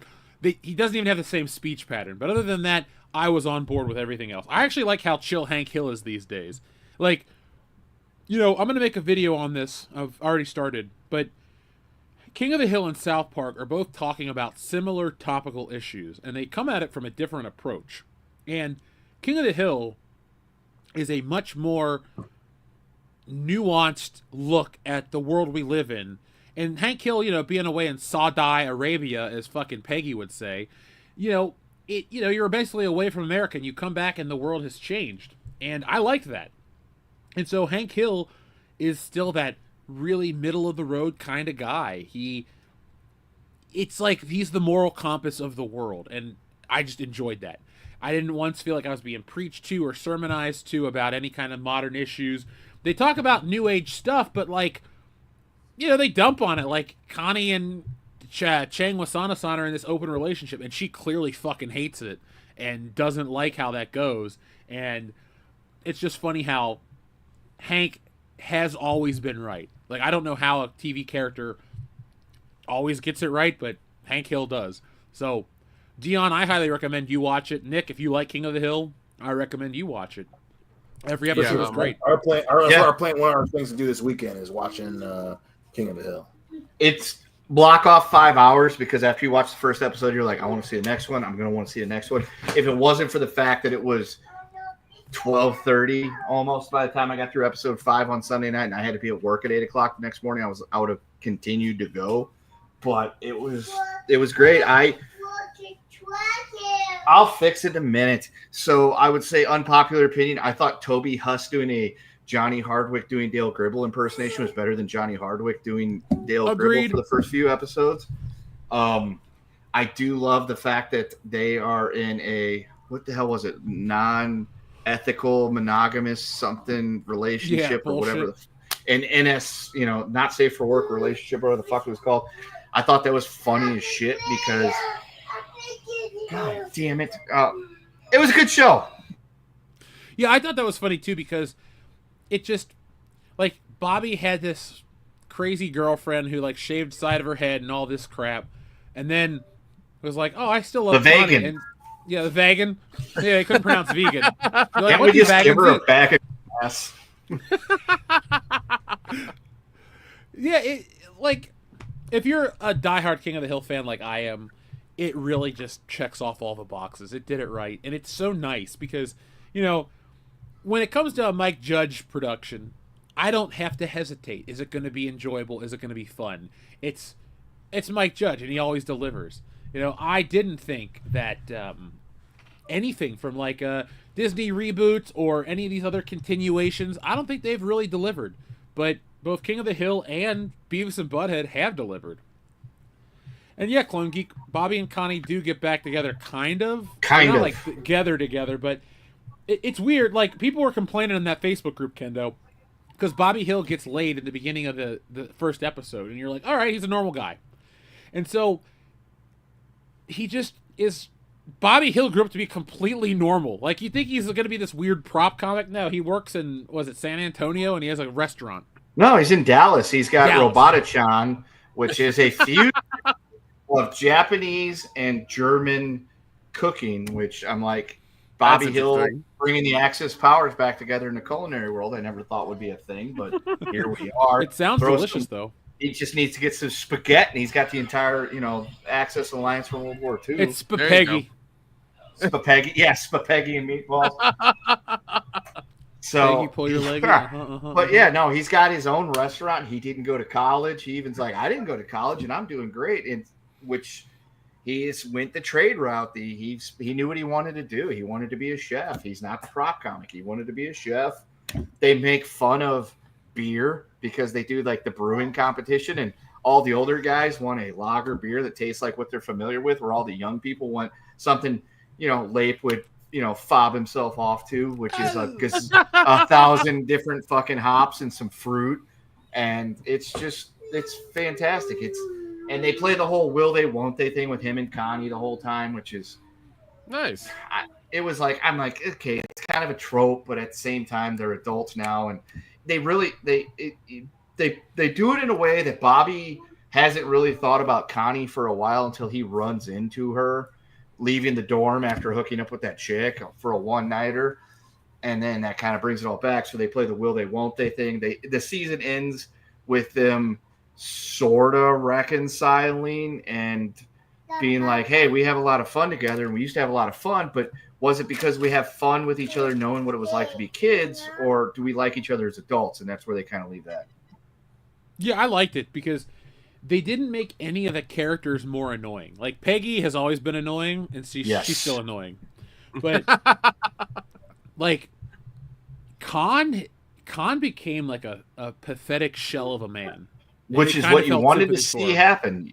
You wanted to, you feel, yes, you do have a little simpy for Khan, but at the same time, you're like, Min could easily find herself a piece because she was already one. But at the same time, it's like Khan ends up where Khan, you want him to see him go, but then you feel bad for him because he ends up there. Everything else is fine. Bill is like a hermit that lives out of his bedroom because Hank's gone, but within like an episode of him, he's back to normal. But Boomhauer is it was like Boomhauer. a couple. Did you notice it was a couple progressive episodes of Bill losing weight? I think he was on Ozempic, and it just doesn't say it because he was like a shut-in. Then he was really fat, and then 2 episodes later, he was back to normal, like normal Bill.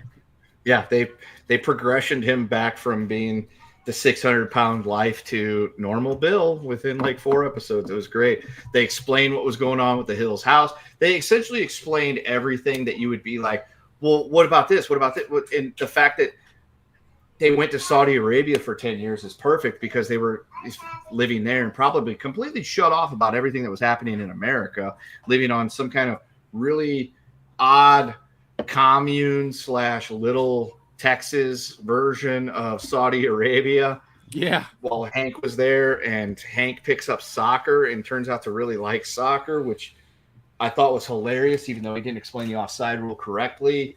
He got most of it right. It's technically any body part, not just a leg that's ahead of the last defender for the ball is played. And yeah, I thought it was awesome. It checked all the boxes. Boom, like I said, when he takes over the soccer game from Boomhauer, who's only doing it to bond with his girlfriend's kid, and then not even bond with his girlfriend's kid, to make his girlfriend happy, to keep, giving him, the Boomhauer. I thought that was hilarious. I'm like, this is perfect. And then Boomhauer's doing odd jobs as a handyman on like some kind of like an Uber app, but for handymen. And literally his entire job is he just goes, hangs out, talks to people, fix things, and occasionally meets women. I was like, this is exactly what I would expect old Boomhauer to be doing. Dude, they covered everything so well. They even had Junichiro, the Japanese brother of Hank Hill, on it. Like, everything was covered. They brought him back. Yeah, they brought him back when because we got GH in that episode. Then go pee-pee. And so they brought him back, and you got Junichiro, Hank, and GH sitting in this estate planning thing to figure out that they're only each going to get like $1,000 from the settlement of Cotton Hill Dine at the Japanese restaurant. Oh, the shin butter shit too. It's like hot sauce and whatever he was injecting into his legs. Yes. What the fuck? Yeah, it was just so fun to watch. Like, it was the inverse of War of the Worlds, where I had no redeeming values. King of the Hill was just enjoyable all the way through. And seriously, Dion, you're going to watch 10 episodes in one sitting. So get yourself a case of beer, a couple of Benjamin cartridges, and just fucking enjoy. It is literally as good as the original. It's just a continuation, and it does not feel off. The only thing that's different to me was the animation was slightly changed, but modern technology. Yeah. No, dude.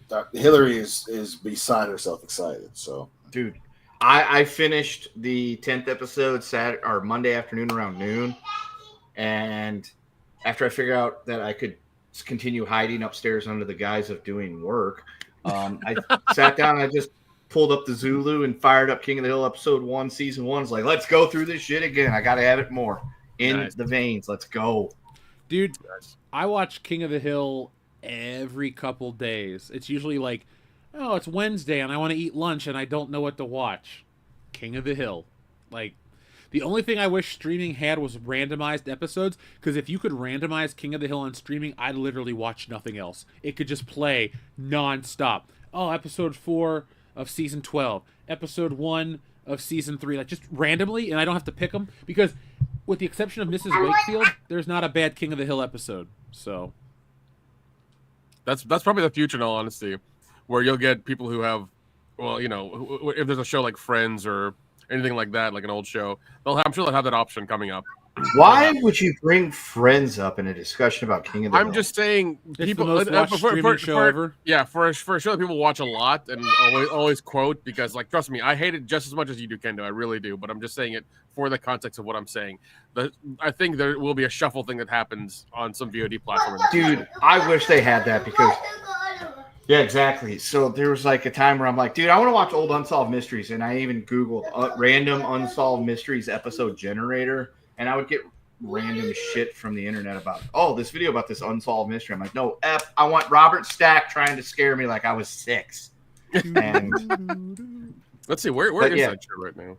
It's on the Roku channel. Oh, it is on pretty much any free TV option for streaming. It's on. It's like channel 1865 on Samsung TV. But yeah, you know, Kendall, that would be the best thing. Like, you know, TV show roulette. It just randomly gives you an episode. Give me the Twilight Zone on random. That'd be awesome too. Hard. Oh my god, dude, that would be like amazing. those 4th of July and New Year's Day marathons. Jesus, man, yeah. Fuck, I miss those so much, so much. Anything else you guys want to say or know about King of the Hill before we move on to some other topics? Just go watch it. If you're on the fence, get off the fence and go watch it. Because we were skeptical, because anytime they bring shit back, but it's also Mike Judge, and we had a track record of Mike Judge bringing shit back like Beavis and Butthead that told us this is probably going to work out okay. It does. Go watch it. Go in there and don't end up like those people in the King of the Hill group that want to scream about continuity. It's like, it's a fucking cartoon. Yeah. Like, I'm afraid of watching the newer Futurama episodes, because I just don't want to. I don't want to watch them because I'm sure they're going to be terrible. Because when it ended, I think the last time a few years ago, I was like, that's it. It's over with. It's done. I wish I liked that show. It was good, and I really enjoyed it. And even when it came back the last couple of times, it was fun. And the ending they had was great. A few years ago, but then they brought it back, and I was just like, why? Like, you ended it in such a great way. It was awesome, but you know, money. So yeah, I mean, King of the Hill, it ended in a great way too. It tied up a bunch of loose ends with that last episode, but they brought it back and it worked. So sometimes it works, and then sometimes dead is better. But yep, sometimes they come back. Ooh. I ended it on something great, and then you did that. I know. In a minute, folks, we're going to talk about the possibly the end of wrestling for the modern audience member, because they're going to try to stroke you again. The return of pay-per-view, essentially. Jeez, man. Everybody's trying to stroke us these days, man. It's terrible. And not in a good way, where we all want to be not in a good way, because I just heard that HBO Max wants to do the password lockdown as well, too. Those bastards. I don't subscribe to that anymore, but if I did, those bastards.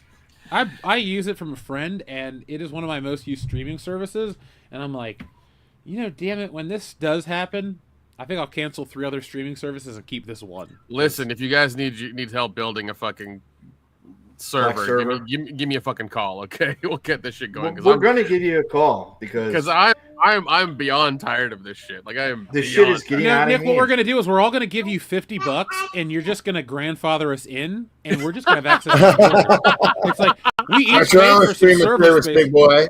Yeah. I'm gonna set this up. I'm gonna set this up at work then, because they have really good internet there, and make sure that my bosses know about it. Yeah, be like, look, my friends each gave me $50. I'm setting up a Plex server so you could run anything, because I think my uncle has something similar to that. Like, he was like, oh, you got to get this. I had to pay the guy $100, and I can watch all these TVs and all these movies and live TVs and games and everything like that. I'm like, it's a fucking Plex server. That's all it is. Yeah. That's what it sounds like. Yeah. Hold on. Phil's got one that like rips from cable in real time. So it's like when Raw's on Netflix, he can turn it on there. Oh, there's a way. There's a way to program a thing to do that. There's even a way to like rip like current stuff or to acquire current movies that have just been released, quote unquote, and get them on the server as well too. I haven't gotten that far in yet. I've just been like making a list and like slowly acquiring things because I'm just very particular about what I want to watch. Don't put War of the Worlds 2025 on there, or else I'll unfriend you from life. If you would like, over spring break next year, I'm planning on going to Camp Kendo to get a bunch of my other stuff, and most of it's my physical media, my DVDs, CDs, and all that stuff. If you would like, I'll fly there and get that, put them in a U-Haul, drive them down to Atlanta, Georgia, and then hang out with you for like 4 days while you rip the shit out of all of it.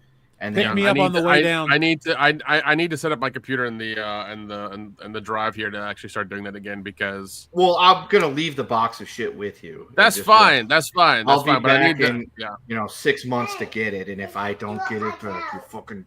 Anyway, so. I would say. I'll be a dark turn, but Dion left. Yeah, that's funny. No, I'll rip everything to a hard drive for you or whatever you need, and I can. Yeah, it's not a problem. I was just gonna say you could put it on your Plex server. Oh, that's fine too. Yeah, that's fine. Even though I am planning on getting a 10 terabyte hard drive thing because I'm tired of carrying around those 1 terabyte ones that you have pleasantly filled up for me and then having things scattered. I'm like, I want to watch. Oh shit, it's on the different one. I hate having to take 30 seconds to plug stuff in. Well, that's too much. First world problem. It is too much. Here's the thing. If you want, we'll talk about that offline, obviously, and I'll help you set up something called a NAS, a network assisted storage device. It's way easier. It's way more expandable and it's a lot easier to deal with. It's so much easier. Fine, dude. Give me a NASA. I don't care. But no, yeah, because I spent a good chunk of money on mine, and I fucking love it. It's been great.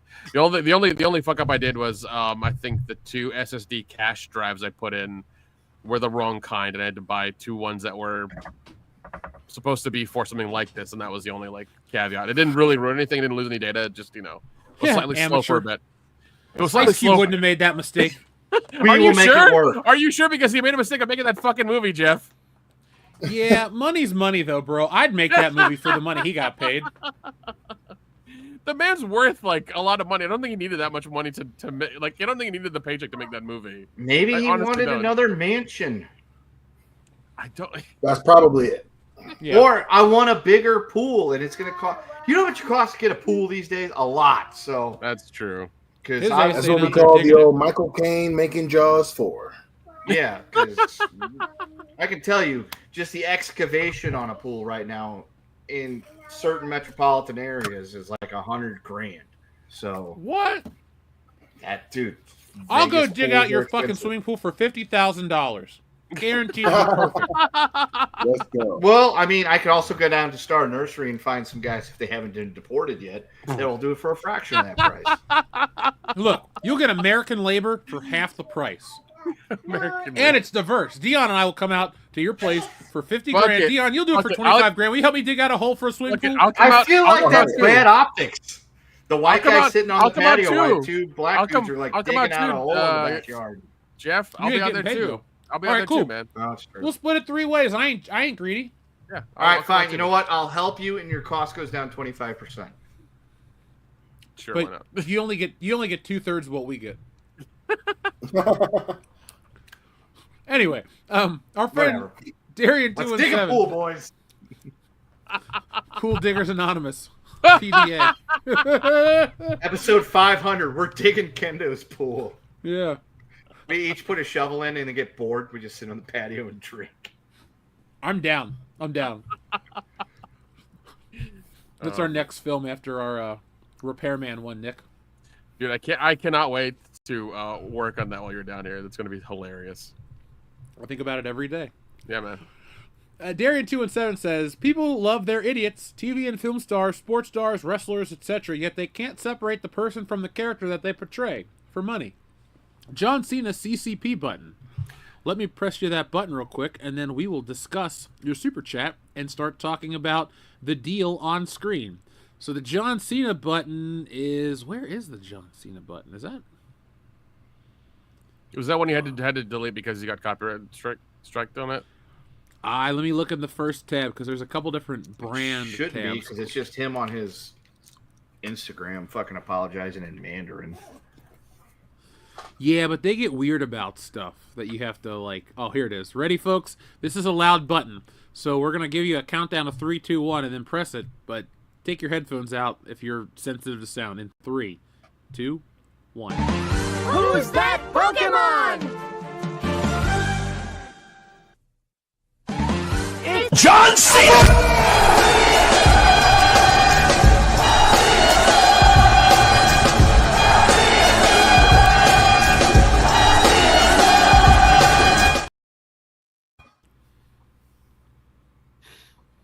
That's a Brappadome.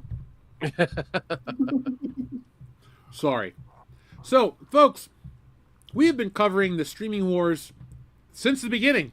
Honestly, we've been talking about this kind of stuff for years. And we're all like you guys. We're consumers. We like good value for our money because money doesn't come easy these days. But the WWE keeps liking to turn the fucking screws on its customer fan base by making it harder and more expensive to consume their product. And I've reached a breaking point. You know, since 2006, I've been going to WrestleMania outside of COVID. I'm done because I'm not going to spend $2,000 to sit in the back row of an arena in Las Vegas. And now I have kept streaming services for wrestling to go back and watch the archive, and now they want to charge me $30 goddamn a month for an ESPN streaming service that'll have pay-per-views on it as well. Personally, I'm done because, you know, like, for example, Peacock. There are a lot of new movies and a lot of good stuff on there that I will watch. Like that 70s show, I watched Drop, they have Jurassic Park, all kinds of shit that interests me. I don't like sports. I'm not Dion, I'm not Kendo. I will never fucking watch a baseball game to save my life. If I watch a football game, it's the Bengals, they'll play it here on TV. I don't watch hockey, I don't watch soccer, I don't watch field hockey, I don't watch golf, I don't give a shit about it. But I'm supposed to pay $30 goddamn a month for all these sports to watch the fake sport that I like? Bullshit, and it's not world class. Kendo, what were your initial thoughts when you heard about this news? Just TKO trying to treat WWE like the UFC. The difference is those audiences, there is some crossover, but UFC is a legitimate combat sport. WWE is not a legitimate combat sport. As much as I love wrestling, and I've enjoyed wrestling pretty much since like 1989, if you're telling me I got to spend $30 on, and Dion and I have talked about this ad nauseum, the fucking ESPN app goes up $1.52 every fucking year like clockwork, and nothing changes. It's the same fucking content.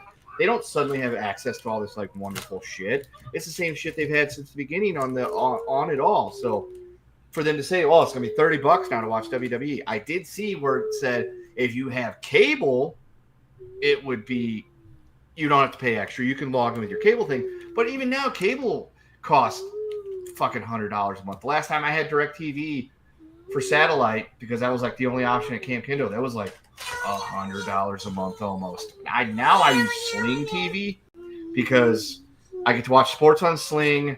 I get everything I need. We get HGTV and Food Network for that one. And to me, that it serves its purpose. I get ESPN. I can watch Monday Night Football. I can watch whatever I want. I can use Sling as my login for NBC Sports and Fox Sports, and it will allow me to play it on my TV through the app, even though I don't have those local because Vegas is excluded from local Fox and CBS and NBC for some fucking reason. And I'm fine with that. It's like $60. We get all the TV we could want to watch, and I'm good with that. But I mean, to say, hey, you got to pay $30 a month for this ESPN app to be able to watch wrestling, plus you got to pay $10 with. Yeah, I know, crashing the cars. Good job. The Netflix, basic Netflix, and if you want to go and watch the old shit on the cock, you got to pay whatever else you want to. It's getting to be too much, and they are pricing people out of it. Like, if you want to kill your audience, this is a way to do it. Just price them out, because it's happened. Like a couple weeks ago, watching the car race. NASCAR was in Indianapolis. The first thing I said to my dad was, there's an awful lot of empty seats in Indianapolis. And Indianapolis is, you watch Indy 500, I think it's fucking sold out. But then NASCAR comes down, and same thing here in Vegas. It's half filled because they priced everybody fucking out. Like they're like, hey, who's our most diehard fan? And it applies to wrestling too. Lower income, primarily Southern people that may have a neck that is red. We don't want them anymore. We want the highbrow people to come to our product. We want the celebrities to be in our audience. We want this. So let's jack the fucking ticket prices up so those people can't come because we want to attract all the big money, and the big money just isn't there. Yes, WrestleMania in LA, they had the celebrities and things like that, but you're not going to have the celebrity sightings for, Extreme Rules and Dubuque. So let's call it what it is and understand that the wrestling audience, the people that fueled this empire, are not the people that you're trying to cater to anymore. And I would like them to be extremely disappointed when they realize that it's just not there. The tickets are too expensive. People aren't going to come see this shit. People aren't going to pay to watch it. There needs to be a humbling. That's what they need. I hope so. They need to get fucking brought back down to earth, that we cannot charge these sky high prices to get rid of the audience that we don't want to be associated with to attract the audience we do want to be associated with, because NASCAR's gone through that.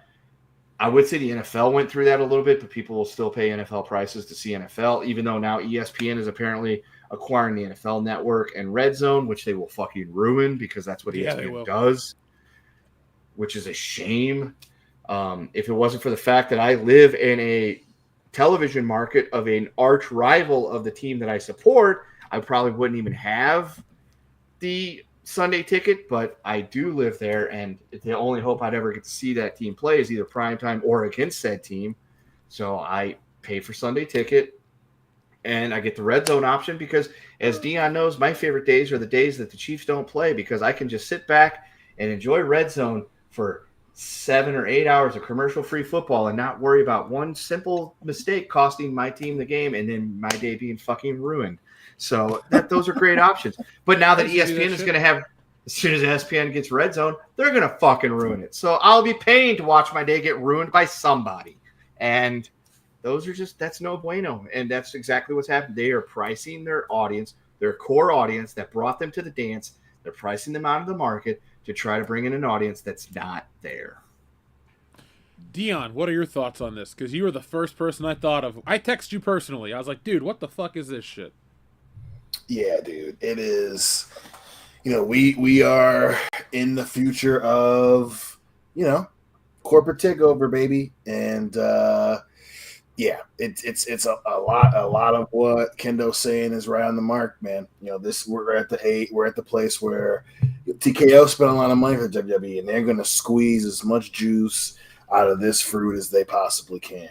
And it's just funny to me how here we are back at square one, back to the pay-per-view model. A thing that the WWE has very clearly tried to deal with. The thing that they got away from the pay-per-view model because they entered the streaming wars. They had the WWE network, and people were not buying pay-per-views for what we were getting. And now, like Kendo said, ESPN, whose biggest reputation right now is acquiring something and ruining it in the name of, ESPN, the brand. Now ESPN got NFL Network and Red Zone, the thing that we've been dreading, but the NFL has been putting less and less effort in it the last few years, and they don't want to have to run their own thing, and they want that money, and the WWE wants that money, and TKO want that money, and in a lot of cases, back to the pirate seas we go, and it's going to be very interesting in this new era of we're back to the customer versus the entertainment, the person who owns it, the people who own it, the corporation that owns it. And we'll see how it goes. ESPN now, it's weird now that they ended up doing what Vince wanted all along. And, hey, the struggle begins, boys and girls, because my ass is definitely not paying, going back to the pay-per-view model for the product. So absolutely not, dude. No. Not at all. Not at all. we had it good 10 years ago with the WWE Network. You had the entire back catalog of everything and pay-per-views. And I didn't want it to go away. I bought it on day one. That shit crashed. I will never forget. Oh, dude, yeah. I was a senior in college, and I was like, all right, I don't have classes on Tuesdays. The WWE Network is launching. I kept refreshing for hours because I needed to have the WWE Network. I wanted to log in and watch it on my PS4. That's how old we're talking. But we had such a great value, and it's a twofold. One, it's stroking us for money that I just don't want to pay for. It's not even that I can't afford to do it. It's I don't want to do it. And secondly, the main reason why I don't want to do it is because you're not delivering a must-see product every week. Because, you know, Nick, I know you don't watch wrestling the way we do, but, like, you remember you would watch wrestling, you'd get promos, you'd get matches, you'd get previews for a pay-per-view, and you'd get commercials every once in a while. This year's WrestleMania started with an in-ring commercial. They, like, filmed it up on the stage and shit. It was, like, for some app or something. And now they have branding and commercials in the ring. Like, the mat is, you know, American Wheatley vodka and dude wipes and beef jerky. It's like, what is this? They're trying to become something that they're not. And they're turning me off personally. And I'm a dude, I'll drop thousands of bucks on this shit. There are calendar years where I'll go to WrestleMania, SmackDown, a pay-per-view. I'll buy action figures. I'll buy video games, the deluxe edition. Like, this type of decision makes me go, I don't really need deluxe versions of 2K26. You know, I was really excited to pick up a bunch of Comic-Con action figures, but I'll just get The Rock. I don't need the New Age Outlaws. I don't need China. I don't need all these other people. Like, a decision like this makes me, as a consumer, go, I don't want to support you on every front. Like, it doesn't hurt me to not watch this shit, and it doesn't hurt me not to buy this shit. It's like, I got my memories, I had my fun, and if I really need to watch wrestling, I can pirate it, I can use my VPN, I can do other things. But this is all bad across the board, and every time a company does this in the modern age, I go, like Nintendo, I don't even play my Switch that much. It's just like, oh, you don't want to get the Switch too, and this and that. No, I'm good. I don't want to support $80 video games. So WWE, Nintendo, and a couple other places are just turning me off across the board, and I can't be the only one. Like, I have not seen a positive post about this ESPN acquisition with WWE pay-per-views anywhere. Everyone's bitching, and they're trying to say, well, you'll get it on your cable provider. But like you said, Kendo, I don't, not everybody uses cable. I don't need it. You have a multitude of options. Like the other day, I was like, oh man, I really want to watch Christine. So I went out to go buy it, and then I was like, wait, it's on Tubi. I'll just watch commercials and watch it for free. Like, I don't want to do these things. And I have all my great memories, and I can get shit downloaded, but kind of pissed at wrestling. Like, it makes me miss Vince McMahon because, he was shitting on people and doing all this nefarious stuff. But I'll tell you this, as a customer, I didn't feel like I was getting ripped off. Here's the thing, it's funny. Dion and I went to WrestleMania 32, and we bitched because the show was too long. But we only paid about $250 to go to that show. When TKO first took over WWE, when WrestleMania was out in LA, we paid $330 to sit mid-level, and we had great seats. We saw every match. We had a wonderful time, and that is what I'm willing to pay for wrestling. We paid a little too much for $500 a ticket, but it was also WrestleMania 40. The Rock was coming back. That was like how you promote a fucking show. But John Cena's retirement tour and all this other kiddified bullshit isn't going to get me to drop any more money. And I'm done. And that's really all I got to say about that, to quote Stone Cold. Anything else you guys want to add to that? I was going to say one of the biggest kicks in the dicks about it. Yeah, exactly. So, like, I'll get you a Spider-Man game. Calm down. He's upset. He's obsessed with Spider-Man too. Good man. So, yeah, he's here you go. Uncle Jeff approves. So what is this going to be? Oh, is that if you live outside the U.S., nothing changes because, ESPN isn't available all over the world. So it doesn't affect any of that stuff. But at the same time, I sent you guys that graphic about how much it's going to cost to watch WWE this year. Dion knows what this is like because we go through this. Like, people will post, in order to watch the NFL, you got to have this, and it's going to cost the average fan $500. But then,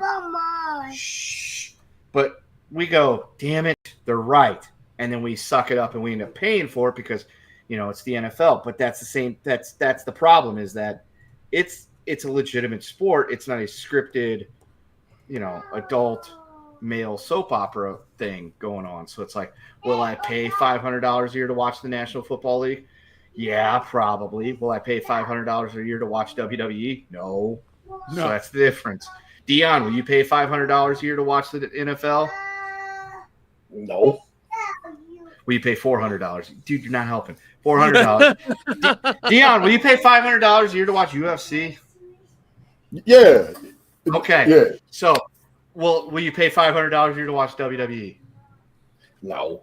See that? Okay, there you go. So, yes, hardcore fans will spend that money to be able to watch the legitimate sports, but watching wrestling, I can't. As much as I love what wrestling used to be, I cannot bring myself to spending that type of money to watch wrestling now. Unless The Rock's gonna like come over and watch wrestle or like Backlash 2000 with me, that's the only way I'd spend $500 a year to watch wrestling. Like, oh, you're a member of this? You've been entered in a contest randomly to have a wrestler come over to your house and watch wrestling with you. Then you might convince me to keep a subscription up because it's like, Yeah, but that's if CM like, Punk's coming to my house, I'm going to talk shit to that dude for 2 hours. God, dude. But yeah, but like with the streaming stuff, this was always a thing that they wanted. They always wanted to put ads into it and make it as profitable as they could, because as we've known ever since Netflix has started, they've spent $20 billion a year, except 2020 or 2021 when COVID happened. They spent $28 billion. That was the only like hike they had, and it's just one of those things where it's like it's become more and more expensive and more inconvenient to have it because they've lulled us into the convenience of having these things. It's like, oh, have all of your stuff in like one place, then have all of your stuff in 3 places, then have all of your stuff in 10 places and pay increasing price for it. And it's going to be in diminishing quality and you're going to have ads and you're going to have this and that. And oh, you can't share it with your buddy. He's going to have to get one too. And it's becoming more and more inconvenient. And I think people, especially this year, are really tired of this bullshit. And I keep seeing articles and videos and all kinds of shit saying that piracy is on the rise. So we're now we're in an era now where it's just like, fuck you. We're getting it. We're getting our entertainment any way we want to. And also another thing to think about is like there's even this age verification that's happening now for a lot of stuff. They want you to scan your government ID entering like, into playing your Xbox or getting on a streaming service or any of that bullshit as well too. I think what's going to happen is they're going to inadvertently kick into gear people wanting physical media again, because you're not going to need to show your ID to pull out a fucking DVD or a Blu-ray or a 4K disc to watch, Slumber Party Massacre or anything like that. You just get to watch it. It's just going to happen. So I think they're really going to kick themselves in the dick by doing that, because people are going to be like, oh, I can just go order the fucking Blu-ray from Amazon and then it's on my shelf and I don't have to ever use ID verification or pay for it again through Prime or anywhere to rent it again. I just get to go open the box and pop it into my DVD player and I'm done. So I think that's going to be what's going to happen. We're going to see an uptick in piracy and physical media again in the next couple of years. I hope, because this has got to stop. And I have valued my physical media, especially when it comes to movies over video games. But I appreciate my physical media so much more these days. And this whole age verification thing, like, I'll say it like this. I understand you want to protect kids from adult content. I understand that. That's not a problem. But you're caking it out of 1984 now, and it's getting crazy. Well, you know what 5-year-old Kendo didn't have to do before he went to kindergarten in the afternoon was submit age verification before he watched Full Metal Jacket. Did his parents have to answer a couple questions when the teacher called and said, your son has said a few things and want to know where it came from? Yes. But I'm just saying, you don't have to be age verified to watch R-rated movies that are in your parents' collection. Yeah. But see, here are 2 things I keep seeing governments around the world doing, and I know this is like a tinfoil hat thing, so give me a minute. It's usually climate change, and then we need to protect the kids, and everybody needs to show their ID. And I get both of those to a point, but it's getting really fucking ridiculous now. Agreed. I mean, I had to show my ID earlier to buy some beer, but that chick had a dump truck ass, and I was more than willing to hey. I wanted to be like, hey, you guessed my age correctly, and there could be a dinner in it for you. But I'm like, take her to the Bacchanal at Caesars. Be like, ma'am, you were so kind. Now I'm going to watch you walk away and enjoy this shit. More Hate than to the see you beer. go, but love to watch you leave. Yeah. No, but besides loving dump truck asses like everybody else in this country, I think what's happening too is you're just turning people off. You're making stuff in the digital world so difficult, and hopefully, this is me just projecting, but people, like you said, the people want physical media, and people just want real interactions. Because, you know, they were trying to charge you like 20 grand to go see a concert and all this crazy shit. But like, personally, I see the shift coming where it's going to be more in line with, oh, this thing is it's like $25 to go see this band. And people just go out and support things that are cheaper just on principle. It's like, do I really like the Crash Test Dummies? No. But going to see them at Riverbend is like a $20 night, a couple cheap beers, and I've had a good time. This, you got to sign up for a streaming service for 5 years and show your ID every time you want to log. Like, I love my Xbox. I play it every day. But if they start making me, if I have to put my ID in for something, I'll stop doing anything digital. I'll play my physical games, and I'll never buy Xbox again. You think it's hyperbolic? I'm that stubborn of a consumer. Like, do something stupid, I'll stop buying your shit. Like Hasbro put out garbage figures. Fuck you. I'm not buying it. I don't need these companies' merchandise. I don't need a Nintendo. I don't need a Batman figure. I don't need this shit. I got other things to do. My favorite thing to do on the planet is draw. You can't fucking if I have to show IDs to buy paper, I'll draw on my walls. Like, it's stupid. It's getting so dumb. And and I think that's the crux of it, is where it's, you know, we are at a point in time where companies want to monetize as much of our time as possible. And, you know, that's why the conversation about things like Disney and the shitty sequels, you know, or obviously now, you know, being a pro wrestling fan and trying to watch it. You know, when we are watching it, they're all trying to give us ads. When they're not trying to give us ads, they're trying to charge us as much as they can, as often as they can. You know, and that's the thing that people have a natural reaction to, where, you know, you're going to keep increasing how much it is to enjoy this product, and you're giving me less and less value as you're raising the price. You know, and it's very apropos that, you know, especially with this deal with ESPN and the UFC is going through that now. You know, Kendall brought up the NFL. You know, there was a time period where, and it's still a topic of discussion, but, you know, viewership was going down, and the amount of people in stadiums. You know, people weren't, you know, they wanted to watch it at home. You know, the NBA is going through that now with their broadcast deal, where, you know, if you want this team and you want to watch this many games a season, you have to have this, that, and the other thing. And if you want to watch the show that covers it, you have to have this subscription and have this, that, and the other thing. And they were all of those things you were getting charged for. And now TKO is doing the same thing with pro wrestling.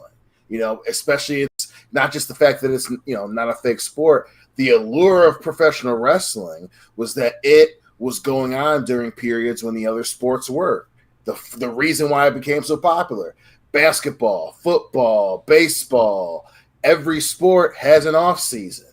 And while that was the allure for that sport, pro wrestling is on all the time, and you can watch it quickly, and you get enjoyment, especially when it's good. It's the best thing on TV, and it was always an unofficial rivalry between pro wrestling and professional sports. And now it's all one thing, and they're all trying to make as much damn money off of us and not making it good. You know, if WWE was that damn good, where we're paying $500 to go see the biggest show of the year for the shittiest seats, and we're leaving exhausted, and it's that good, that's a different story. But these companies do not want to put the most effort in and make the most money, because that's expensive. And we're at this thing where it's consumer versus provider of the entertainment. And, you know, and ESPN, you know, they're, you know, all this bullshit of why things are so bad and the ESPN app is so bad and they're raising the prices.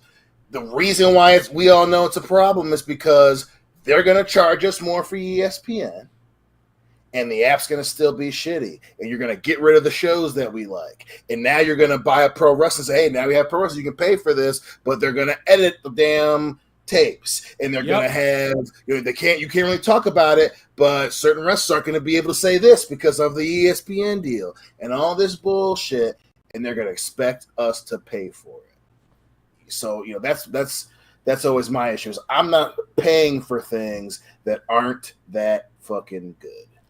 Thank you. And I'm not paying for shit that's censored or altered in the slightest bit. Exactly. Like, WWE even altered their fucking master tapes stupidly. So this has been a bad year to be a wrestling fan. I'd say it's one of the worst years of being a wrestling fan since like 08, 09. Like, I'm not trying to make light of it, but like, yeah, dude, when Benoit passed away, but when he did what he did, fuck him. They tried to make a left turn to like go into PG wrestling, and they made garbage wrestling for years, and we sat through that shit. And now, like, I don't really mind like Jelly Roll getting his ass up there and wrestling because he didn't do a bad job, or even Logan Paul, way better than I ever thought he would be. But like, more isn't more. Giving me a 10-hour wrestling show and the matches are just nothing but short bursts, and then there's commercials every hour. Like, if WWE stopped, if you charge me $30 a month and I got no fucking commercials, and I mean no self-promotion, I don't want to watch commercials for Unreal, LFG, NXT, anything. Like, literally, show me the goddamn show and then turn it off. If it's only an hour and a half long and I paid $30 for it and I didn't have to watch commercials for shit that's coming out, fine. That's the only way I could ever do it. But the reason I say it like that is that's the thing they'll never do, because all their shows is you watch a 10-minute Randy Orton match, here's 15 minutes of commercials. But Jeff, you need the crowd to come down. No, you don't. I've been watching this shit for 30 years. You don't need to put me to sleep where I watch promos and commercials and all this other garbage. Like, I hate the WWE right now. I miss Vince. Like, seriously, Vince was like that one thing that was fucking it up, but he was keeping it accessible. Well, and I think that's also the rose-colored glasses, right? Like, the Benoit thing is not just poignant because of your point, but also, people forget Vince's end goal was always to be the Kitty Bop show that was as popular as Saturday morning cartoons and all that stuff. So it wasn't just the fact that the Chris Benoit thing happened and it changed everything, but also it was so bad because wrestling fans knew how disingenuous it was. Vince McMahon, something didn't happen and he changed it to try and, arrest with the times. He used it as a way to make the change that he always wanted, because his wife wanted to be a senator. And he wanted to be Walt Disney, and he wanted to make as much money off of pro wrestling without sharing as much of it as he could. I definitely miss the accessibility of a lot of the things that Vince did. But Vince had Raw on USA, and the show was fucking garbage. And you had to have USA. It was one of the reasons why the talk about cable became so poignant in the 2010s and the 2000s, because you have to have a cable subscription to watch Monday Night Raw, and it was awful. We used to pirate it in college, and it was awful. Exactly. And that's another great, with other sports things. We laugh and talk, especially now that the Chiefs are good and the Lions are starting to get good. That was a topic of discussion. The one reason why the Lions thing and the Chiefs thing, because you have people who are hardcore fans and the team fucking sucks every year, and you expect us to pay a lot of money to see it. That was, and the thing that changed that conversation, the reason why the Chiefs and the Lions finally started investing in the damn team is because their games were starting to get blacked out. That was the thing, and the way that the NFL changed. It was the disingenuous nature of the reason why things didn't change because people are mad about this bullshit. Like, no, all this is going on, and you're expecting us to pay for it and pay a lot. And WWE is moving in that direction. They're not doing this because, oh shit, now we want to be the biggest company ever to give you as much entertainment as possible, and we're changing records, and now it's 2 nights. Vince McMahon made 35 happen under Vince McMahon's watch, where it was, everything is kind of shitty, and you're sitting in MetLife in April for 7 hours. 2 nights doesn't change it. It's just now it's just going to be 2 nights of long shit, and the rumors that they want to add nights. Now all the main cards are going to be 2 nights long, and now you got to have ESPN to watch it. And it ain't going to be that good because they're going to do shit like they did with John Cena. You're going to butt fuck through storylines and expect us to pay for 2 nights of WrestleMania. Because make no mistake about it, I wouldn't hesitate a second for them to be like, yeah, each night, if you don't get a little package, it's $30 a night to watch WrestleMania now. You're paying $60 out of a weekend. Like, get the fuck out of here with that.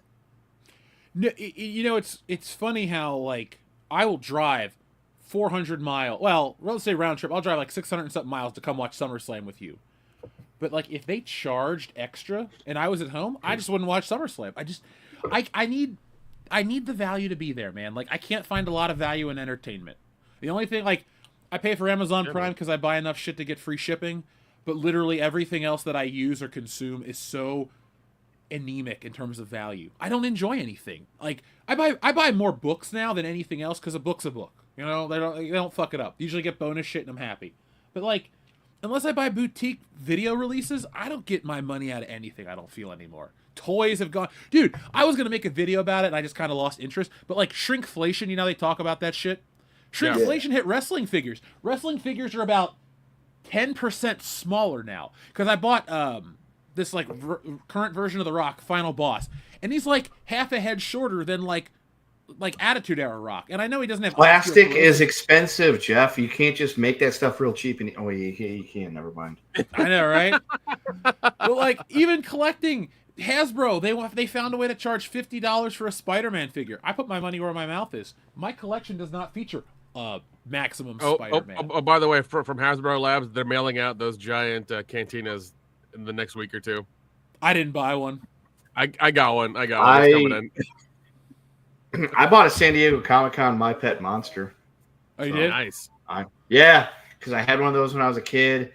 And I think during the great storage locker purge of 2012, it ended up finding its way going to an auction. And I felt mucho sado about that when I was cleaning out the basement and didn't find it. So I'm like, And then I just so happened to be on Big Bad Toy Store the other day before I left. And I'm like, oh, shit, they're having it back. Bye. Pre-order.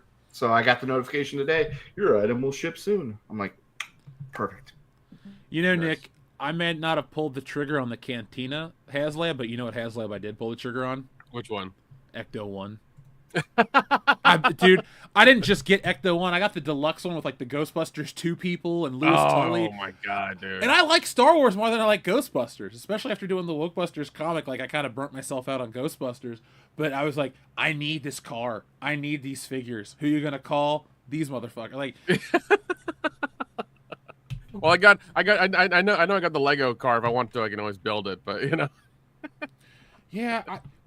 But I also like when Hasbro put out the Ghostbusters set. I bought literally every classic Ghostbusters. I have like the Comic-Con exclusive Rick Moranis. Oh my God, I got Sigourney Weaver. I got all the cast. I even got the extra Demon Dogs. Like, oh shit!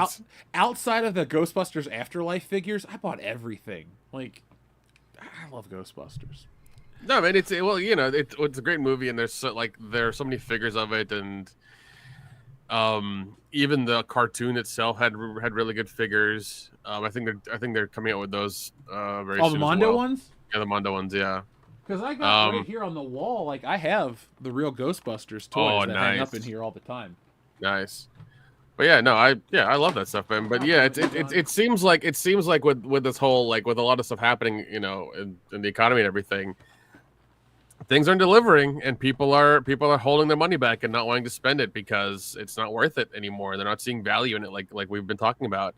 And I like it because these companies are going to be like, well, what do we do? What's going to happen? It's like, well, you got to, you know, fucking use your brains and actually, you know, pull something out of your ass. And have to actually use that marketing degree you went to school for, jackass, and you know, figure it out. Yeah, I really don't have anything else to say. I'll just spin my wheels, so I'm gonna, you know, move on. Is there anything else you want to say before we address the last couple messages and close out the show? No, it's a stupid idea, and I hope, you know, they pay for it. And we don't pay for it, but they do. We'll see, man. We'll definitely see. It's going to be interesting to see how it all works out, or if it even does. Yep. We'll probably see an uptick in Ollie's purchases. The consumer wars have begun. What'd you say? The consumer wars have begun. Good. Yeah. Because you I call me think you Captain. mean begun. The consumer wars have. Yes. But here's the thing. You know who's going to win? We are. Yep. Because we have all the money. We just got to hold the line. Hold the line. Yeah. Hold. Yeah, if See, you that's got why they want digital products, because, you know, digital products really don't go on clearance per se. They'll put them on sale. No. But, like, you know, they'll pump out some action figures and nobody will buy them. They'll show up at Ollie's and you'll get them for pennies on the dollar. That, you know, that's not what they want, even though technically they made their money. Yeah, like that's why, you know, once again, that's why they want streaming because they want streaming because it can just be on there forever and people will still continuously pay for it, and they keep raising the prices, and you know, they hope people will keep their subscriptions. But I think at some point people are going to be like, fuck this, I'm not getting any more value out of it. It's got to go. Yeah, I don't get value out of streaming. I watch. It's a shitty model. It's killed the industry. It's killed the industry. I mean, like, if you watch this one guy I love to watch on Instagram, producer Patrick, he's gone to Asia, he's gone to like the Philippines, he's gone to London, he's gone to China, he's gone to Singapore, he's gone to a bunch of other countries.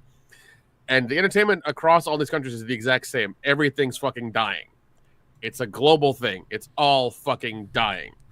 So they're gonna have to, all these companies, all these broadcasters, all these entertainment companies are gonna have to figure this shit the fuck out and realize that maybe don't spend $300 million on a superhero movie with some asshole in a cape. Maybe spend $20 million on a movie with a good fucking story, and you'll make your money back really quickly. Like the way it was in the 90s, you know? That whole thing. Yeah, I mean, you're asking for far too much though, Nick, so fuck you. God forbid we go back to something that worked and everybody was happy with. God forbid that happens. Well, you know, the funny thing is, hey, you know, the people that are making these decisions now, you know, these were the same people that, you know, back in the 80s and the 90s were pushing the excess, movies about excess and these characters and all that. And they're like, yeah, you want to spend your money on this shit, but they don't want to make it, you know, good, because good is even more expensive. Well, no, and they don't want to risk. They don't want to risk it on a new IP. They want to just keep rehashing old shit and, you know, shred the dead horse to nothing. Mm-hmm. You know, or the phrase you love to say, which I love to use, is they love the taste of that shotgun. Yep. I am waiting for the bottom to drop out because I am an agent of chaos. It's happening right now. I think it really is. It's happening right now. You know, Nick, in 5 years we'll look back and laugh because now's the time where we cut in more and create stuff, because we've spent the last 10 years like honing what we do, and now we create shit and it's affordable and enjoyable, and it's I supported these guys' book for $20 and I laughed my ass off. And guess what? You own the fucking book. After you buy Stealing Solo 2, if you want to, I don't know, donate it, you can donate it. If you want to take it to outer space, take it to outer space. I don't care. If you want to rip out the pages, roll it up, and smoke out of them, I don't give a shit. But I'm giving you that option. Okay? You can do whatever you want with the book. So thank you for supporting it. Xavier to God, thank you. He says, was baseball better when the players were on roids? Kendo, you're the only baseball player or baseball fan here. Is that a fair statement? Well, I was a former baseball player too, Jeff. Won multiple trophies in my youth. Was baseball better when everybody was on steroids? Maybe. I mean, historically, baseball players have always been on something. If it wasn't steroids, it was on some form of, it was on some form of, amphetamines, or, and back in the Babe Ruth days, chewing tobacco, hot dogs, and beer, or racism. Simpler times. And yeah, so they were always on something. Sure, baseball was better when they were on the roids. Why not? I mean, I still watch baseball. The Cardinals are fucking terrible. Not as bad as some other teams, but they still suck, mainly because our ownership's a bunch of douchebags. And I'm just going to say yes, because I remember enjoying baseball a whole lot more 20 years ago than I do now. But that also could just be because the Cardinals suck. I haven't watched since Mark McGwire was the king of the home run. Oh wait, it was Sam. I for was the Cubs. there for most of the. I was in 1998 season. I was at most of the games at Busch Stadium that year. I was there for a lot of, Big Macs, home runs. Sold a lot of ticket stubs for money to buy video games and shit because I was 15, and I'm like, hey, this is awesome. I can get a ticket for $3, and my friend's mom works across the street from Busch Stadium. We're getting tickets for $3, and we can sit wherever we want. This is great. I was there for 67 and 68. Sold that ticket stub for like $25. Was there at the last game of the season when he hit 69 and 70. Sold that ticket for $50. Bought video games with that money, and never once was like, man, I wish I had that ticket stub to prove I was there because people might not believe me if I was at that game. Then I got older. I'm like, I don't give a shit. I made like $100 that weekend. There you go. Kendo is a businessman. Enrique Vasquez asks, do you think the Rat will try to influence it? I'm guessing he means WWE with this ESPN thing. I'm a good no. Yeah. 100%. Probably not. No, they will. Come on, yeah. If they've paid for it, they're gonna influence it. Well, they didn't buy it, Nick. What happened is they own ESPN, and there's just like a licensing deal. Okay. I don't think, but WWE doesn't put anything out that's like offensive to where they're like desperate for kid-friendly shit anyway. So it's no harder than a Marvel movie. Yeah. Like, yeah, you might have Drew McIntyre and CM Punk accidentally cut each other's heads open, but there's blood in everything. We all they're also not running around screaming "suck my you know what" and fuck. And no one's getting concussions like Mick Foley and chair shots to the head are not a thing anymore. Thankfully, like they're saying things like flim flam and flam. Yeah, I mean, like, I think as long as you will see them try to influence if there's something that's targeted at like advertisers. I think you would see ESPN be like, hey, tell them to calm down on that. Other than that, I think they'll pretty much stay hands off. And I don't think ESPN is worried about what TKO is doing on the actual product. Because it's far less violent than UFC. I don't have any issues with UFC, but like you get way more blood in UFC than in wrestling. Yeah, you can watch a dude get his shit pushed in for real. Like, oh no, somebody took a bad bump and like dislocated their shoulder in wrestling, and they write them off for 3 months. Yeah. Whereas you can watch UFC and watch some guy get punched into fucking eternity and lay there doing the twitchy thing, and you got it through ESPN Which Plus. has 100% happened multiple times. Right.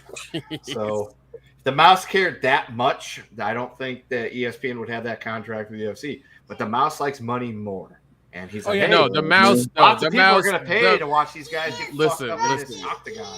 The Mouse loves money. Let's be honest. The Mouse loves money, and I mean we'll see if all of a sudden there's a change in the product. You'll know. You'll very much know. If it's been, if the Mouse has been like, oh, you got to change this now because you're part of our team. You gotta be a team player. You got to do this and that. So we'll see. We'll see how it goes. I can see ESPN wanting more, voicing it like to get more athletes on the show for sure. Yeah. More football players that don't make the cut. Yep. Or hey, I want you. Yeah, do more stuff. Get Aaron Donald as a character in 2K or something. I can see them pushing for a lot of shit like that, especially that'll absolutely happen. They put Shaq in the game this year. Oh God. Yeah, yep. Well, Shaq, didn't he wrestle a match not too long ago, or got put through a table and ambulanced out? I just want to clarify. I'm not really talking shit about Shaq being in the game because I use Shaq more than anybody but The Rock. Like, Shaq is my favorite player. I gave him all these bullshit moves and all these differences. I got Shaq doing backflips, jumping around the ring, throwing basketballs in people's faces. Like, I love using Shaq. That's awesome. So, if you could, here's the problem though. Because of a licensing deal, you can't alter his appearance. Because I was gonna dress him up like a genie from Kazam. Like that was the first thing I tried to do. I'm like, fuck yeah, Kazam, world champion. Nope. Shaq has to wear his black, whatever he wears. So. Boo. Xavier to God says, stop 2-night pay-per-views. It's rumored WrestleMania will be 4 nights. It's not that good, and I'm not watching WrestleMania from Thursday through Sunday night. Like, no, you're gonna lose people, man. You're gonna lose people entirely with that. I mean, 2 days is already too much. And dude, when they went to like 8 hours WrestleMania, that was too much. And like, Yeah. well, you know what? We're gonna split it 4 hours over 2 nights. It's like, oh, that's still a whole lot, but okay. Yeah, but, that's dude, over 4. Yeah, exactly. Fucking bunch of jokers over there, right? And then 4 nights. What are they gonna do? Like, that's 16, almost probably it's like 15 or 16 hours of wrestling. Nah, fuck that. I don't need to see the mid card that bad. Well, the thing is, what they'll do is they have NXT and SmackDown and all this other shit they sell you these bundle packages for. Like, I gotta say, we were all stupid. The writing's been on the wall since the first WrestleMania 41 ad. You could pre-order and prepay and put deposits down for tickets. That's never been a thing. This on-location deal, ever since they teamed up with Fanatics, On Location, and something else, the WWE has, like, just sucked ass in terms of, like, what you get for the value. And I'm not going to go down that path again. Well, I mean, and they totally pulled the rug out from because they were teasing WrestleMania New Orleans next year, and then they're like teasing. That was official, dude. Yeah. Okay. Yep. So it was official, and then they said, "Nope, we're going to Las Vegas again." And God damn it, I will be in Las Vegas for WrestleMania next year. Like you were this past year. I mean, you kind of have to. Like I was this last year. I mean, what the funny thing is? I heard the rumor that they're going to Saudi Arabia in 2027. I will not dude, be there. Dude, if that happens, I mean, like, oh, God. Hey, anytime they want to run a show in Vegas, I will be in town. Big money is going to be very interesting. I would not be surprised if they put WrestleMania, if they try to move it to later to be in like during Radah season or some shit. They can't do a later WrestleMania again though after this year. Sorry, go ahead. No, it was too long of a build. My question is this though: so if they do go to Saudi Arabia and they do have all this stuff, will we get hologram Ultimate Warrior versus hologram Yokozuna? I hope so.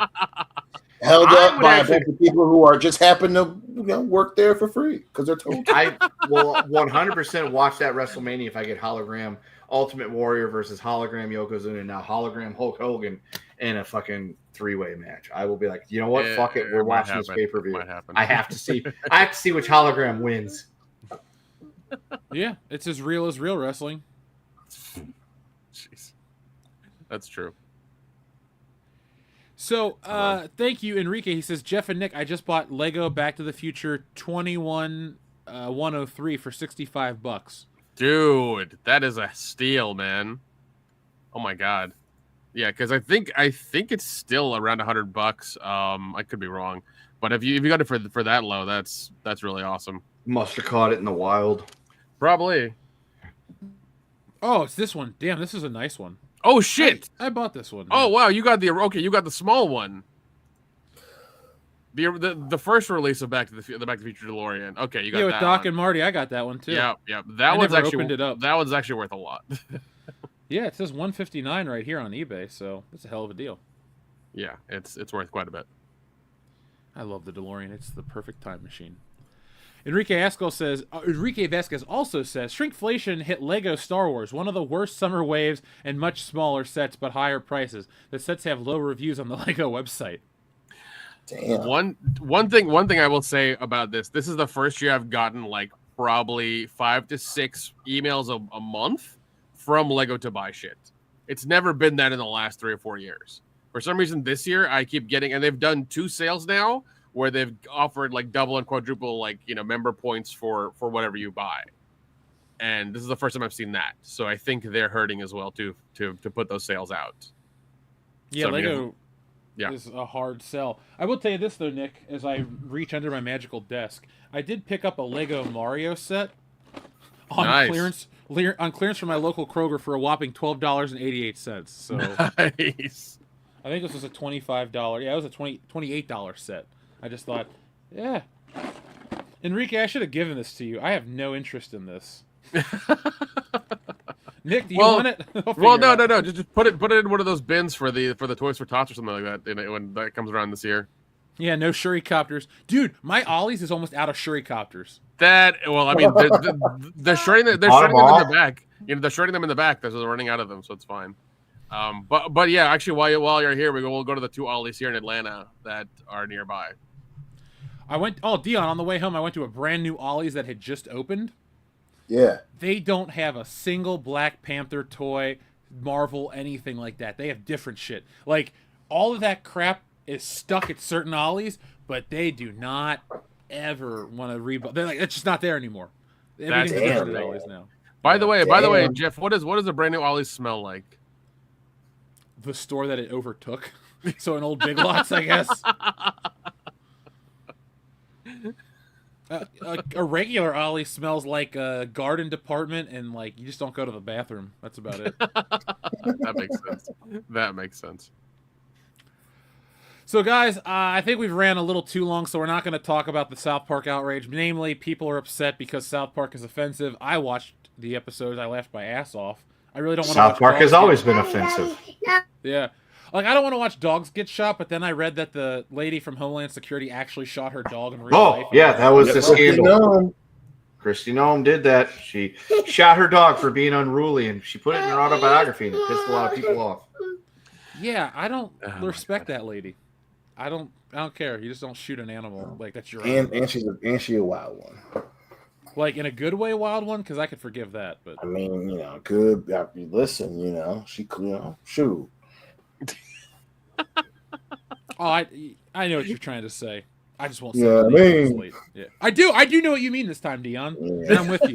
Ladies like that deserve it. Do different things. You know what I mean? Just get it in there, and anyway. You just got to put up with the crazy eyes and the wild shit. No, you don't. If you do it right, they look at you differently. Anyway, speaking from bad experience. Anyway, is there anything else you guys want to say before we put this baby to bed? Free yayo. Epstein didn't kill himself. What if he's still alive out there, Nick? That would be weird. That would be weird. All right, folks. So thank you for watching. I am working on our War of the Worlds is literally the worst movie ever made video, and I have a copy of the film. I'm going to treat this very analytical. I'm not just going to scream into the void about it because nobody wants to watch that. Plus, it's not world class. But honestly, this is such an unenjoyable film, but it's kind of on the trajectory of what these streaming services want to make. One big old commercial. So join me in a few days for that. Make sure you guys are checking out our shorts and our clips. They help the channel grow. And be ready for Stealing Solo 2. Dion has seen it. I'm almost done. The only thing I've had to do differently is I expanded the climax because there's a fight scene between Mark Hamill and Kendo Ren. And, the lightsaber duel was kind of funny, but I wanted to make it way more dramatic. And so that's what I did today. I had mapped it out. It's going to be double the length. Not the book, the fight scene. The book is still about the same size as Stealing Solo 1. But be on the lookout for that. And like we said, support independent art. You want to see Stealing Solo get made into a movie so you can make all the funny movie titles? Buy the next one. Help us get some notoriety and break some records. Then, look, the work is already world class. We can make it happen together. So, folks, be on the lookout for that. It's going to be a great investment. I only use the best paper, and, well, you like the other stories. So be on the lookout for that. But until next time, folks, be smart. Be safe. Be cool. But always be excellent to each other. .com. Nice shooting, son. What's your name? My name is Jeff.